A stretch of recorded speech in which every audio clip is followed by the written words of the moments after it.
ಒಂದು ಪದ ಸ್ವಾಮೀಜಿಯವರನ್ನ ವಿವರಿಸೋದು. ಸ್ವಾಮೀಜಿ ಅಂದ್ರೆ ಸಮಾಜದ ಬಹಳ ದೊಡ್ಡ ಸೇವಕ. ಒಳ್ಳೆಯ ಅಭ್ಯಾಸ ಏನು? ಕೆಟ್ಟದನ್ನ ಮಾಡದೇ ಇರುವುದು. ನಿಮ್ಮ ಮನಸ್ಸಿಗೆ ಹತ್ತಿರವಾದ ತೀರ್ಥಕ್ಷೇತ್ರ ಯಾವುದು? ಸನ್ನಿಧಾನ ಚಂದ್ರಶೇಖರ್ ಅದರ ಪಾದನೆ ನನ್ನ ತೀರ್ಥಕ್ಷೇತ್ರ. ಪ್ರೀತಿ ಅಂದ್ರೆ ಏನು ನಿಮ್ಮ ಪ್ರಕಾರ? ಪ್ರೀತಿ ಅಂದ್ರೆ ಇನ್ನೊಬ್ಬರನ್ನು ದ್ವೇಷ ಮಾಡೋದೇ, ಎಲ್ಲರೊಳಗ ನಾನೊಬ್ಬನೇ ಆಗಿರುವುದನ್ನೇ ಪ್ರೀತಿ. ನಿಮ್ಮ ಮುಖ್ಯವಾದ ಸಂದೇಶ ಏನು ನಮ್ಮ ಜನಗಳಿಗೆ?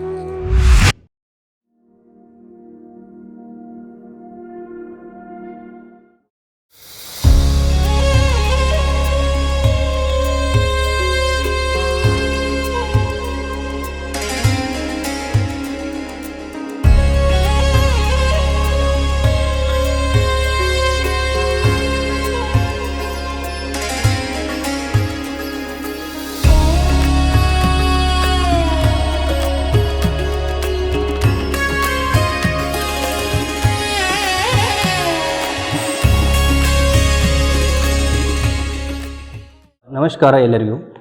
ನಾವು ಇವತ್ತು ತುಂಬಾ ಬ್ಲೆಸ್ಡ್ ಆಗಿದ್ದೀನಿ ನಾನು. ಯಾಕಂದರೆ ಇದು ನನ್ನ ಫಸ್ಟ್ ಪಾಡ್ಕಾಸ್ಟ್ ಇರೋದ್ರಿಂದ ನಮ್ಮ ಗುರುಗಳ ಜೊತೆ. ಯಾಕಂದರೆ ಇದು ನನಗೂ ಕೂಡ ನಮ್ಮ ವೈಯಕ್ತಿಕವಾಗಿ ತುಂಬಾ ಇಂಪಾರ್ಟೆಂಟ್ ಇದೆ, ಮತ್ತು ನಿಮ್ಗೆಲ್ಲರಿಗೂ ಕೂಡ ಇಂಪಾರ್ಟೆಂಟ್ ಇದೆ. ಯಾಕಂದ್ರೆ ನಮ್ಮ ಗುರುಗಳ ಜೊತೆ ಇವತ್ತು ಪಾಡ್ಕಾಸ್ಟು ಇವರು ನೂಲ ಗ್ರಾಮದ ಶ್ರೀ ಸುರಗೀಶ್ವರ ಮಠದ 13ನೇ ಮಠಾಧಿಪತಿ ಆಗಿರುವಂಥ ನಮ್ಮ ಸುರಗೀಶ್ವರ ಶಿವಾಚಾರ್ಯ ಮಹಾರಾಜ್ ಅವ್ರ ಜೊತೆ ನಮ್ದು ಇವತ್ತು ಪಾಡ್ಕಾಸ್ಟ್ ಇರೋದು. ಸೊ ಸುರಗೀಶ್ವರ ದೇವರದು, ಆಮೇಲೆ ಶ್ರೀ ಚಂದ್ರಶೇಖರ್ ಶಿವಾಚಾರ್ಯ ಮಹಾರಾಜ ಅವ್ರದ್ದು, ಆಮೇಲೆ ಶ್ರೀ ಗುರುಸಿದ್ದೇಶ್ವರ ಶಿವಾಚಾರ್ಯ ಮಹಾರಾಜ ಅವ್ರದ್ದು ಆಶೀರ್ವಾದದಿಂದ ನಾವು ಇವತ್ತು ಪಾಡ್ಕಾಸ್ಟನ್ನ ಸ್ಟಾರ್ಟ್ ಮಾಡೋಣ. ನಮಸ್ಕಾರ ಗುರುಗಳೇ. ನಮಸ್ಕಾರ ಗುರುಗಳೇ. ನಾವು ಏನು ಹೇಳಬೇಕಂದ್ರೆ, ನನಗೆ ಇವತ್ತು 32 ವರ್ಷ ಆಯಿತು ನಾವು ಸುರಗೀಶ್ವರ ಮಠಕ್ಕೆ ಬರ್ತೀವಿ. ಆದರೆ ಸುರಗೀಶ್ವರ ಮಠ ಅದ್ರದ್ದು ಇತಿಹಾಸನೂ ಗೊತ್ತಿಲ್ಲ, ಸ್ಥಾಪನೆ ಯಾವಾಗ ಆಯ್ತು ಗೊತ್ತಿಲ್ಲ. ಬರ್ತೀವಿ, ಕಾಲು ಬೀಳ್ತೀವಿ, ಆಶೀರ್ವಾದ ತಗೊಂಡು ಹೋಗ್ತೀವಿ.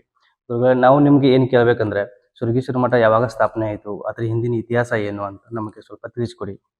ಶ್ರೀ ಗುರುಭ್ಯೋ ನಮಃ. ನೂಲಪುರ ನಿವಾಸಾಯ ಚಂದ್ರಶೇಖರ ಯೋಗಿನೇ ಶ್ರೀ ಸುರಗೀಶ್ವರೇಶಾಯ ನಮೋ ವೇದ ಸುಬೋಧನೆ.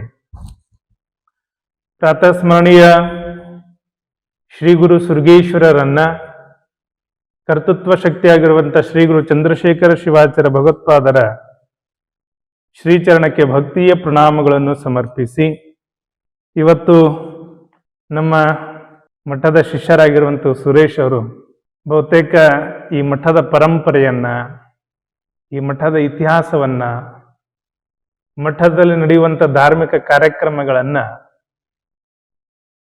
ಈ ಒಂದು ಟೆಕ್ನಾಲಜಿ ಯುಗದೊಳಗಿರೋದ್ರಿಂದ ಎಲ್ಲರ ಕೈಲಿರೋಂಥ ಮೊಬೈಲ್ಗಳಿಗೂ ಮುಟ್ಟಿಸ್ಬೇಕು ಅನ್ನೋಂಥ ಒಂದು ವ್ಯವಸ್ಥೆದಿಂದ ಇವತ್ತು ಈ ಒಂದು ಸಂದರ್ಶನ ಕಾರ್ಯಕ್ರಮಕ್ಕೆ ಅವ್ರು ಇಲ್ಲಿ ಮಾಡ್ತಾ ಇದ್ದಾರೆ. ಅದೇ ರೀತಿಯಾಗಿ ಎಲ್ಲ ಸಿಬ್ಬಂದಿ ವರ್ಗದವರು ಕೂಡ ಇದ್ದಾರೆ. ಅವರಿಗೂ ತಮಗೂ ಎಲ್ಲರಿಗೂ ಶರಣಾರ್ಥಿಗಳನ್ನು ತಿಳಿಸಿ, ಸುರಗೀಶ್ವರ ಸಂಸ್ಥಾನ ಮಠ ಕೊಲ್ಲಾಪುರ ಜಿಲ್ಲೆ ಗಢಿಂಗ್ಲಜ್ ತಾಲೂಕಿನ ಗಡಿಭಾಗದಲ್ಲಿ ಬರುವಂತಹ ಈ ಒಂದು ನೂಲ ಗ್ರಾಮ. ನೂಲ ಗ್ರಾಮ ಅಂತಂದ್ರೆ ಬಹಳ ಇತಿಹಾಸ ಉಳ್ಳುವಂತ ಗ್ರಾಮ ಇದು.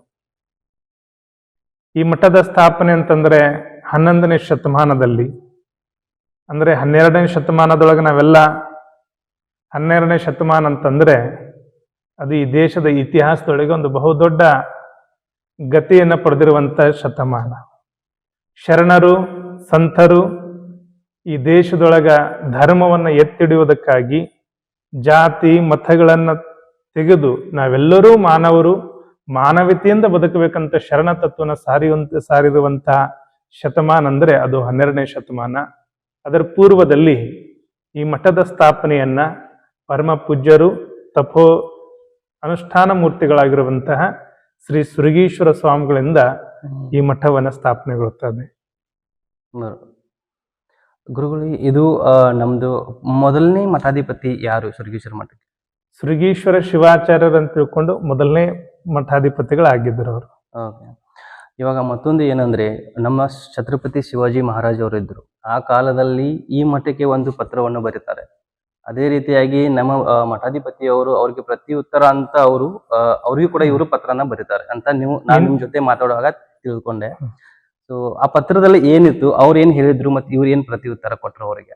ನಿಮ್ಗೆಲ್ಲ ಗೊತ್ತಿರುವ ಹಾಗೆ ಮಠದ ಸ್ವಾಮಿಗಳು ಅಂತಂತಂದ್ರೆ ಇದು ಬಹಳ ದೊಡ್ಡ ಶ್ರೀಮಂತ ಮಠ ಏನ ಇರ್ಲಿಲ್ಲ. ಹ್ಮ್ ಈ ಮಠಕ್ಕೆ ಮಠ ಅಂತಂದ್ರೆ ಧರ್ಮವನ್ನು ಉಳಿಸೋದಕ್ಕಾಗಿ, ಬರೋબર. ಮಠ ಅಂತಂದ್ರೆ ಇದು ಧರ್ಮದ ತತ್ವಗಳನ್ನ ತಿಳಿಸೋದಕ್ಕಾಗಿ, ಹ್ಮ್ ಮಠ ಅಂದ್ರೆ ಇದು ಮಾನವೀಯತೆಯ ಕೇಂದ್ರ ಅಂತ ತಿಳ್ಕೊಂಡು ನಾವು ಭಾವಿಸ್ಬೇಕು. ಬರೋબર. ಮಠ ಅಂದ್ರೆ ಒಂದು ಜಾತಿಗೆ ಒಂದು ಪಥಕ್ಕೆ ಸೀಮಿತವಾಗಿರುವಂತದ್ದಲ್ಲ. ಹ್ಮ್ ಮನಕುಲದ ಉದ್ಧಾರಕ್ಕಾಗಿ ಮಾನವೀಯ ಚಿಂತನೆಗಳನ್ನು ಬೆಳೆಸೋದಕ್ಕಾಗಿರುವುದೇ ಮಠ ಮಂದಿರಗಳು. ಮಠ ಅಂತಂದ್ರೆ ಅದು ನೆಮ್ಮದಿಯ ಕೇಂದ್ರ ಅಂತ ತಿಳ್ಕೊಂಡು ನಾವು ಕರ್ಕೊಂಡು ಬರ್ತೀವಿ. ಅವಾಗ ಇನ್ನು ಬಹಳಷ್ಟು ಒಂದು ಹೇಳ್ಬೇಕಂದ್ರೆ ಈ ನೂಲ ಗ್ರಾಮಕ್ಕೂ ಶ್ರೀಮಠಕ್ಕೂ ಶಿವಾಜಿ ಮಹಾರಾಜರ ಕಾಲದೊಳಗೆ ಬಂದಿರೋ ಪತ್ರಕ್ಕೂ ಏನು ಸಂಬಂಧ ಅಂತ ತಿಳ್ಕೊಂಡು ನೀವು ಭಾವಿಸ್ಬೋದು. ಹ್ಮ್ ನೀವೆಲ್ಲ ಗೊತ್ತಿರ್ಬೋದು, ಅನೇಕ ಗಡಗಳು ಅಂತಂದ್ರೆ ಮರಾಠಿದೊಳಗೆ ಗಡ ಅಂತ ಕರಿತೀವಿ, ಕನ್ನಡದೊಳಗೆ ಕೋಟೆ ಅಂತ ಕರಿತೀವಿ. ಕೋಟೆ. ಹ್ಮ್ ಇಲ್ಲೇ ಇರುವಂತಹ ಸಾಮಾನಗಡ, ಹ್ಮ್ ಕಿಲ್ಲೆ ಸಾಮಾನಗಡ ಅಂತ ತಿಳ್ಕೊಂಡು ನಾವು ಕರಿತೀವಿ. ಅಂದ್ರೆ ಶಿವಾಜಿ ಮಹಾರಾಜರು ನಿರ್ಮಾಣ ಮಾಡಿರುವಂತ ಅನೇಕ ಕೋಟೆಗಳಲ್ಲೂ ಹ್ಮ್ ಸಾಮಾನಗಡ ಒಂದು ಕೋಟೆ. ಬರೋબર. ಆ ಸಾಮಾನಗಡ ಅಂತಂದ್ರೆ ಅಂಡರ್ಗ್ರೌಂಡ್ ಕೋಟೆ. ಅದು ಎಲ್ಲಾ ಕೋಟೆಗಳ ಮೇಲ್ಗಡೆ ಇರ್ತವೆ. ಹಾ. ಅದ್ರ ಕಿಲ್ಲೆ ಸಾಮಾನಗಡ ಅದು ಅಂಡರ್ಗ್ರೌಂಡ್ ಕೋಟೆ. ಈ ಮಠದ ಬರುವಂತ ಭಕ್ತಾದಿಗಳಿಗೆ, ಎಲ್ಲ ಸಮಾಜದ ಭಕ್ತಾದಿಗಳಿಗೆ, ಬಡತನದಲ್ಲಿ ಬಳುವಂತ ಭಕ್ತಾದಿಗಳಿಗೆ ಜ್ಞಾನದ ಜೊತೆಗೆ ದಾಸೋಹಕ್ಕಾಗಿ ನೀವು ಕೊಡ್ರಿ ಅಂತ ತಿಳ್ಕೊಂಡು ಅನೇಕ ಜಮೀನುಗಳನ್ನ ಹ್ಮ್ ಆಗಿನ ಕಾಲದೊಳಗ ಮಠಕ್ಕೆ ಸಮರ್ಪಣೆ ಮಾಡಿರುವಂತದ್ದು ಒಂದು ಪತ್ರ, ಅದು ಶ್ರೀಮಠದಲ್ಲಿ ಸಿಗುತ್ತದೆ. ಹೌದು. ಇದೊಂದು ಸಂಬಂಧ. ಇದೊಂದು ಸಂಬಂಧ. Okay. ನಾವು ಇವಾಗ ನಿಮ್ಮ ಬಾಲ್ಯದಲ್ಲಿ ಬರ್ತೀವಿ. ನೀವು ನಿಮ್ಮ ಬಾಲ್ಯ ಬಗ್ಗೆ, ನಿಮ್ಮ ಶಿಕ್ಷಣ ಬಗ್ಗೆ, ಮತ್ತೆ ನೀವು ಹೇಗೆ ನಿಮ್ದು ಬಾಲ್ಯ ಹೇಗೆ ಹೋಯ್ತು, ಈ ಕಡೆ ಹೇಗೆ ನೀವು ಅಂತ ಸ್ವಲ್ಪ ತಿಳಿಸ್ಕೊಡಿ ನಮಗೆ. ಇಲ್ಲಿವರೆಗೂ ಇಲ್ಲೇ ಹೇಳಿರ್ಲಿಲ್ಲ. ಆದ್ರೆ ಹ್ಮ್ ನಿಜವಾಗ್ಲೂ ಬಾಲ್ಯದ ಜೀವನ ಅಂತಂದ್ರೆ ಹ್ಮ್ ಅದು ಗುಲ್ಬರ್ಗ ಜಿಲ್ಲೆಯ ಈಗಿನ ಶಹಾಬಾದ ತಾಲೂಕಿನ ತನಸನಹಳ್ಳಿ ಎಸ್ ಎಂಬುವಂತ ಗ್ರಾಮ. ಹ್ಮ್ ಆ ಒಂದು ಊರಿನೊಳಗ ಭಗವಂತನ ಕೃಪೆ ಇಂದ ಬಾಲ್ಯದ ಜೀವನದ ಜನನ ತಂದೆ ತಾಯಿಗಳಾಗಿರುವಂತಹ ರಾಜಶೇಖರ ಸ್ವಾಮಿ ಹಾಗೂ ಗೋದಾವರಿ ತಾಯಿಯವರ ಗರ್ಭದಿಂದ ಜನನವಾಗಿ ಹ್ಮ್ ಭಗವಂತನ ಪ್ರೇರಣೆ, ಭಗವಂತನ ಕೃಪಾ ಪ್ರಾರಂಭ ಆಯಿತು. ಅಲ್ಲಿಂದ ಶಿಕ್ಷಣ ವ್ಯವಸ್ಥೆ ಏನು ನಿಮ್ಗೆಲ್ಲ ಗೊತ್ತಿರುವ ಹಾಗೆ ಬಾಲ್ಯದ ಜೀವನ ಅಂದ್ರ ಗೊತ್ತಿರುತ್ತದೆ. ಹೌದು. ಆಟ ಪಾಠ, ಅಲ್ಲಿಂದ ಪ್ರಾರಂಭವಾಗಿರುವಂತ ಜೀವನ ಬೆಳೀತಾ ಬೆಳೀತಾ 12 ಜ್ಯೋತಿರ್ಲಿಂಗಗಳಲ್ಲಿ ಒಂದಾಗಿರುವಂತಹ 2ನೇ ಜ್ಯೋತಿರ್ಲಿಂಗ ಅಂದ್ರೆ ಶ್ರೀಶೈಲ ಮಲ್ಲಿಕಾರ್ಜುನ ಜ್ಯೋತಿರ್ಲಿಂಗ. ಹ್ಮ್ ಅಂದ್ರೆ ಶ್ರೀಶೈಲ ಆಂಧ್ರ ಪ್ರದೇಶದಲ್ಲಿರುವಂತಹ ಹಾಗೂ 18 ಶಕ್ತಿಪೀಠಗಳಿಂದಾಗಿರುವಂತಹ ಶ್ರೀ ಬ್ರಹ್ಮರಾಂಬ ದೇವಿ ಸನ್ನಿಧಾನ, ಅಲ್ಲಿ ಮಹಾಯೋಗಿನಿ ಮಾಣಿಕೇಶ್ವರ ಮಾತಾ ಒಂದು ಸುಖ ಆಶ್ರಮ ಅಂತ ತಿಳ್ಕೊಂಡು ಬಹಳ ಅಭಯ ಅರಣ್ಯದಲ್ಲಿರುವಂತಹ ಒಂದು ಆಶ್ರಮ. ಹ್ಮ್ ಆಶ್ರಮದೊಳಗೆ ಗುರುಕುಲಕ್ಕಂತ ತಿಳ್ಕೊಂಡು ಹೋಗಿ ಅಲ್ಲೆಲ್ಲ ಅಧ್ಯಯನ ಮಾಡೋ ಸಲುವಾಗಿ, ವೇದ ಶಾಸ್ತ್ರದ ಅಧ್ಯಯನ ಸಲುವಾಗಿ ಅಲ್ಲಿಗೆ ಹೋದ್ವಿ. ಅಲ್ಲೇ ಬಹಳಷ್ಟು ಬಾಲ್ಯ ಜೀವನವನ್ನ ಕಳೆದಿರೋದು. ಹ್ಮ್ ನಾನು ತನಸನಹಳ್ಳಿ ಕೆಲವು ವರ್ಷಗಳ ಕಳೆದಿದ್ರೆ ಹ್ಮ್ ಹೆಚ್ಚಿನ ಸಮಯವನ್ನ ಅದು ಶ್ರೀಶೈಲದ ಹ್ಮ್ ಒಂದು ಮಹಾಕ್ಷೇತ್ರದೊಳಗೆ ಕಳೆದಿರೋದು ನೆನಪು ನಮ್ಗೆ. ಯಾಕಂದ್ರೆ ಅಲ್ಲಿಂದನೇ ನಮ್ಮ ಜೀವನದ ಪ್ರಾರಂಭ, ಅಧ್ಯಾತ್ಮದ ಜೀವನ ಮತ್ತು ಸ್ವಾಮಿ ಜೀವನ ಪ್ರಾರಂಭ ಆಗಿದ್ದು ಅದು ಶ್ರೀಶೈಲ ಕ್ಷೇತ್ರದಿಂದ. ಹ್ಮ್ ಅಲ್ಲಿ ವೇದವನ್ನ ಹೇಳುವಂತ ನಮ್ಮ ವೇದ ಗುರುಗಳಾಗಿರುವಂತಹ ಮಲ್ಲಿಕಾರ್ಜುನ ಗುರೂಜಿಯವರು ಅವ್ರು ಪ್ರತಿ ಮಾತಿನಲ್ಲಿ ಕರಿತಿದ್ರು. ನಿಮ್ಗೆ ಏನಂತಿದ್ರು ಅಂದ್ರ, ನಾನು ಯಾರ ಜೊತೆ ಮಿಂಗಾಲ ಕೂಡ್ತಿದ್ದಿಲ್ಲ, ಹ್ಮ್ ಒಬ್ನೇ ಇರ್ತಿದ್ದೆ. ಒಬ್ರೇ ಇರ್ತೀರ. ಹ್ಮ್ ಒಬ್ನೇ ಇರೋದಕ್ಕೆ ಏನಂತಿದ್ರು ಅಂದ್ರೆ, ಅವರು ಅಲ್ಲಿ ಸನ್ಯಾಸಿ ಕುಂತ ನಾನು ಕರೀರಿ ಅಂತ ತಿಳ್ಕೊಂಡು ಕರಿತಿದ್ರು. ಹಾ. ಆ ಒಂದು ಸನ್ಯಾಸಿ ಅನ್ನೋ ಪದ ಎಲ್ಲಿ ತರ ಬಂತಂದ್ರ ಇವತ್ತು ಸುರಗೇಶ್ವರ ಮಠದ ಸ್ವಾಮಿ ಆಗೋರ್ಗಂತ ವ್ಯವಸ್ಥೆ, ಹ್ಮ್ ಅವರೊಂದು ಆ ಪದದ ಕರೆಯುವಂತ ಅರ್ಥ ಅದು ಯೋಗ. ಹ್ಮ್ ಆ ಕ್ಷೇತ್ರದಾಗ ಸೇವೆ ಮಾಡುವಂಥದ್ದು ಯೋಗ. ಇನ್ನೊಂದು ಏನಂದ್ರೆ, ಪಂಚಪೀಠಗಳಲ್ಲಿ ಒಂದಾಗಿರುವಂತಹ ಶ್ರೀಶೈಲ ಪೀಠ, ಹ್ಮ್ ವೀರಶೈವ ಲಿಂಗಾಯತ ಧರ್ಮದಲ್ಲಿ 5 ಪಂಚಪೀಠಗಳು. ಆ ಪಂಚಪೀಠಗಳಲ್ಲಿ 4ನೇದು ಪೀಠ ಯಾವುದಂದ್ರೆ ಅದು ಶ್ರೀಶೈಲ ಮಹಾಪೀಠ. ಅದು ಶ್ರೀಶೈಲ ಮಲ್ಲಿಕಾರ್ಜುನ ದೇವಸ್ಥಾನದ ಒಳಗಡೆ ಇರೋದ್ರಿಂದ ಹ್ಮ್ ಹಿರಿಯ ಗುರುಗಳಾಗಿರುವಂತಹ ಲಿಂಗೈಕ್ಯ ಜಗದ್ಗುರು ಉಮಾಪತಿ ಪಂಡಿತಾರಾಧ್ಯ ಜಗದ್ಗುರು ಮಹಾಸನ್ನಿಧಿಯವರು ಸೇವೆ ಮಾಡುವಂತ ಯೋಗ ಸಿಕ್ತು. ಹ್ಮ್ ಹ್ಮ್ ಆ ಸೇವೆ ಎಲ್ಲಿವರೆಗೂ ತಂತು ಅಂತಂದ್ರೆ ಇವತ್ತು ಸಮಾಜದ ಸೇವೆ ಮಾಡುವಂತ ಯೋಗವನ್ನ ಆ ಸೇವದ ಫಲಾನೇ. ಅದರ ಜೊತೆಗೆ ಅವರು ವಯಸ್ಸಾದ ಕಾರಣ ತಿರುಗಾಡೋದನ್ನ ನಿಲ್ಲಿಸಿದ್ರು. ಅದರ ನಂತರ ಬಂದವರ ಆ ಶ್ರೀಪೀಠಕ್ಕೆ ಜಗದ್ಗುರು ಮಹಾಸನ್ನಿಧಿಯವ್ರಿಗೆ ಬಂದವರಂತಂದ್ರೆ ಜಗದ್ಗುರು ಡಾಕ್ಟರ್ ಚನ್ನಸಿದ್ದರಾಮ ಪಂಡಿತಾರಾಧ್ಯ ಮಹಾ ಜಗದ್ಗುರುಗಳು. ಹ್ಮ್ ಅವರಂದ್ರು, ತಮ್ಮ ನನಗೆ ವಯಸ್ಸಾಗೈತಿ, ಇನ್ನು ಮುಂದಿನ ಸೇವೆಯನ್ನ ಈ ಗುರುಗಳ ಸೇವೆ ನೀವು ಮಾಡು ಅಂತ ತಿಳ್ಕೊಂಡು ಹೇಳಿದ್ರು. ಅವರ ಸೇವೆ 2019ರಿಂದ ಪ್ರಾರಂಭವಾಗಿ ಇವತ್ತು ಆ ಸೇವೆಯಲ್ಲಿ ನಡೀತಾ ಇದೆ. ಅವರ ಆಶೀರ್ವಾದ ಕೂಡ ಬಹಳ ದೊಡ್ಡದು. ಇದು ಒಂದು ಬಾಲ್ಯದ ಜೀವನ ಪ್ರಾರಂಭದ ಹಂತ. ತುಂಬಾ ದೊಡ್ಡ ಬಾಲ್ಯದ ಜೀವನ ಇದೆ ನಿಮ್ದು, ಸ್ಟ್ರಗಲ್. ಆಮೇಲೆ ಮುಂದೆ ಹೋಗುತ್ತಾ ಮುಂಚೆ ಗುರುಗಳೇ, ನಾವು ಒಂದು ಕೇಳೋಕೆ ಇಷ್ಟಪಡ್ತೀನಿ, ಶ್ರೀ ಚಂದ್ರಶೇಖರ ಶಿವಾಚಾರ್ಯ ಮಹಾಸ್ವಾಮೀಜಿ ಅವರ ಬಗ್ಗೆ ಒಂದೆರಡು ಮಾತು. ಹಾ, ಇದು ಜೀವನದ ಘಟ್ಟ. ಅಲ್ಲಿ ಸೇವೆ ಪ್ರಾರಂಭ ಆಗಿ ಬಾಲ್ಯ ಜೀವನದಿಂದ ಹಾ ಒಂದು ದಿನ ಈ ವ್ಯವಸ್ಥೆಗೆ ಬರಬೇಕಾದಂತ ಸಂದರ್ಭದೊಳಗೆ ಇನ್ನೊಬ್ಬರು ನಮ್ಗೆ ಗುರುಗಳು ಬಹಳ ಪ್ರಾಮುಖ್ಯ ಮತ್ತು ಪ್ರಮುಖವಾಗಿ ನನ್ನ ಪಾತ್ರವನ್ನು ವಹಿಸ್ತಾರೆ. ಅವರು ಹ್ಮ್ ನನ್ನ ಜೀವನಕ್ಕೆ ಒಂದು ತಿರುಗು ಅನ್ನೋದನ್ನ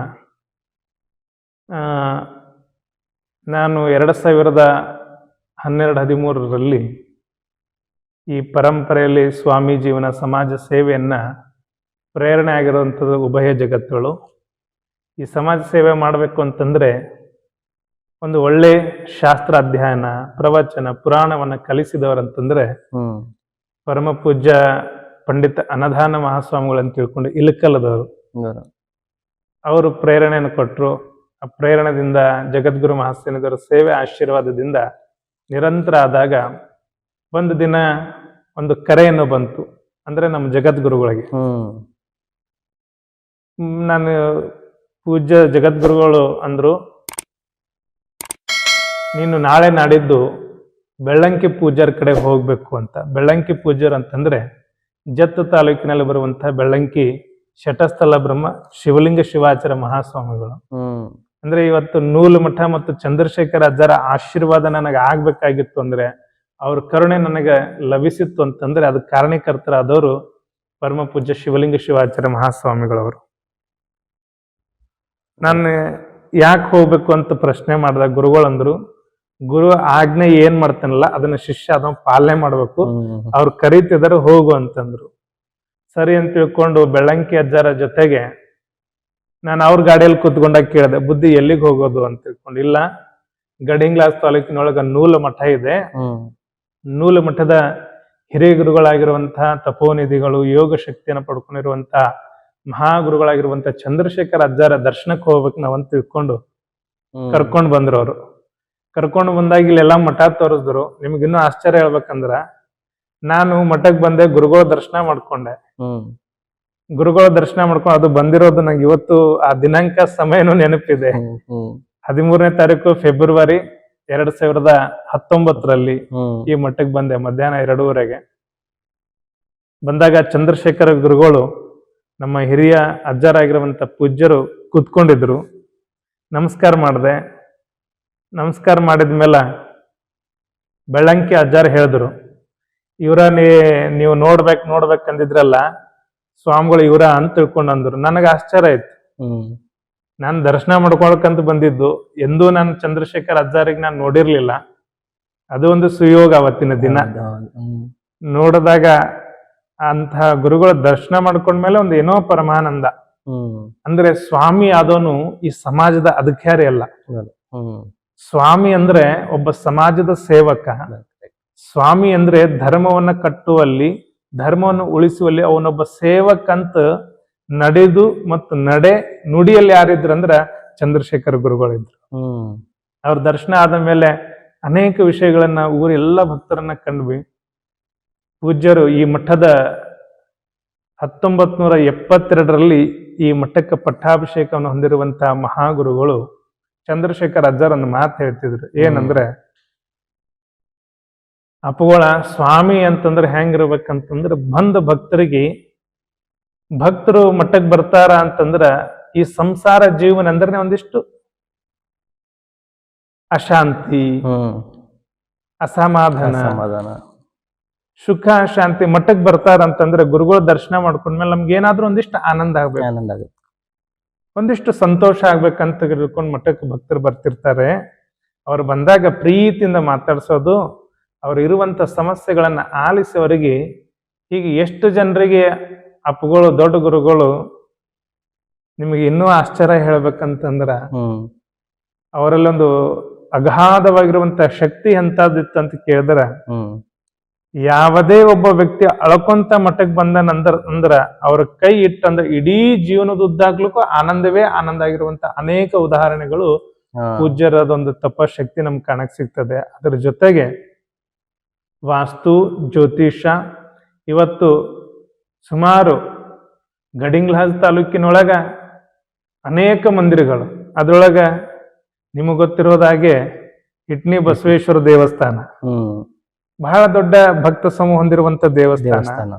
ಇವತ್ತು ಇಷ್ಟು ದೊಡ್ಡ ಭಕ್ತ ಸಮೂಹ ಹೊಂದಿರುವಂತ ದೇವಸ್ಥಾನ ಇವತ್ತು ತಲೆ ಎತ್ತಿ ನಿಂತಿದ್ದ ಕಾರಣ ಯಾರು ಅಂತ ಕೇಳಿದ್ರೆ ಅದು ಚಂದ್ರಶೇಖರ ಅಜ್ಜ.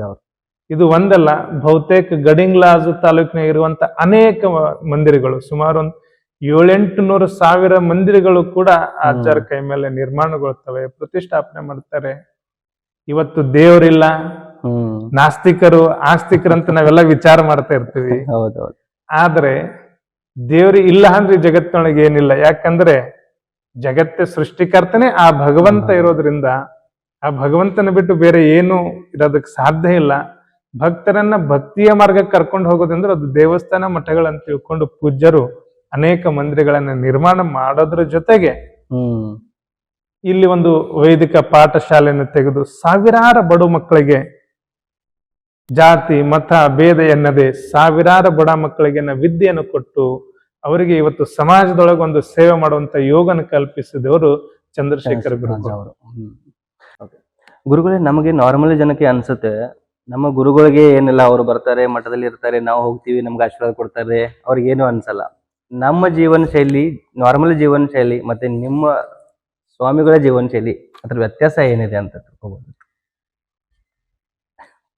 ಈ ಪ್ರಶ್ನೆಗೆ ಉತ್ತರ ಅಂತಂದ್ರೆ ಬಹಳಷ್ಟು ಜನರ ಕಲ್ಪನೆ ಏನಿರುತ್ತಂದ್ರೆ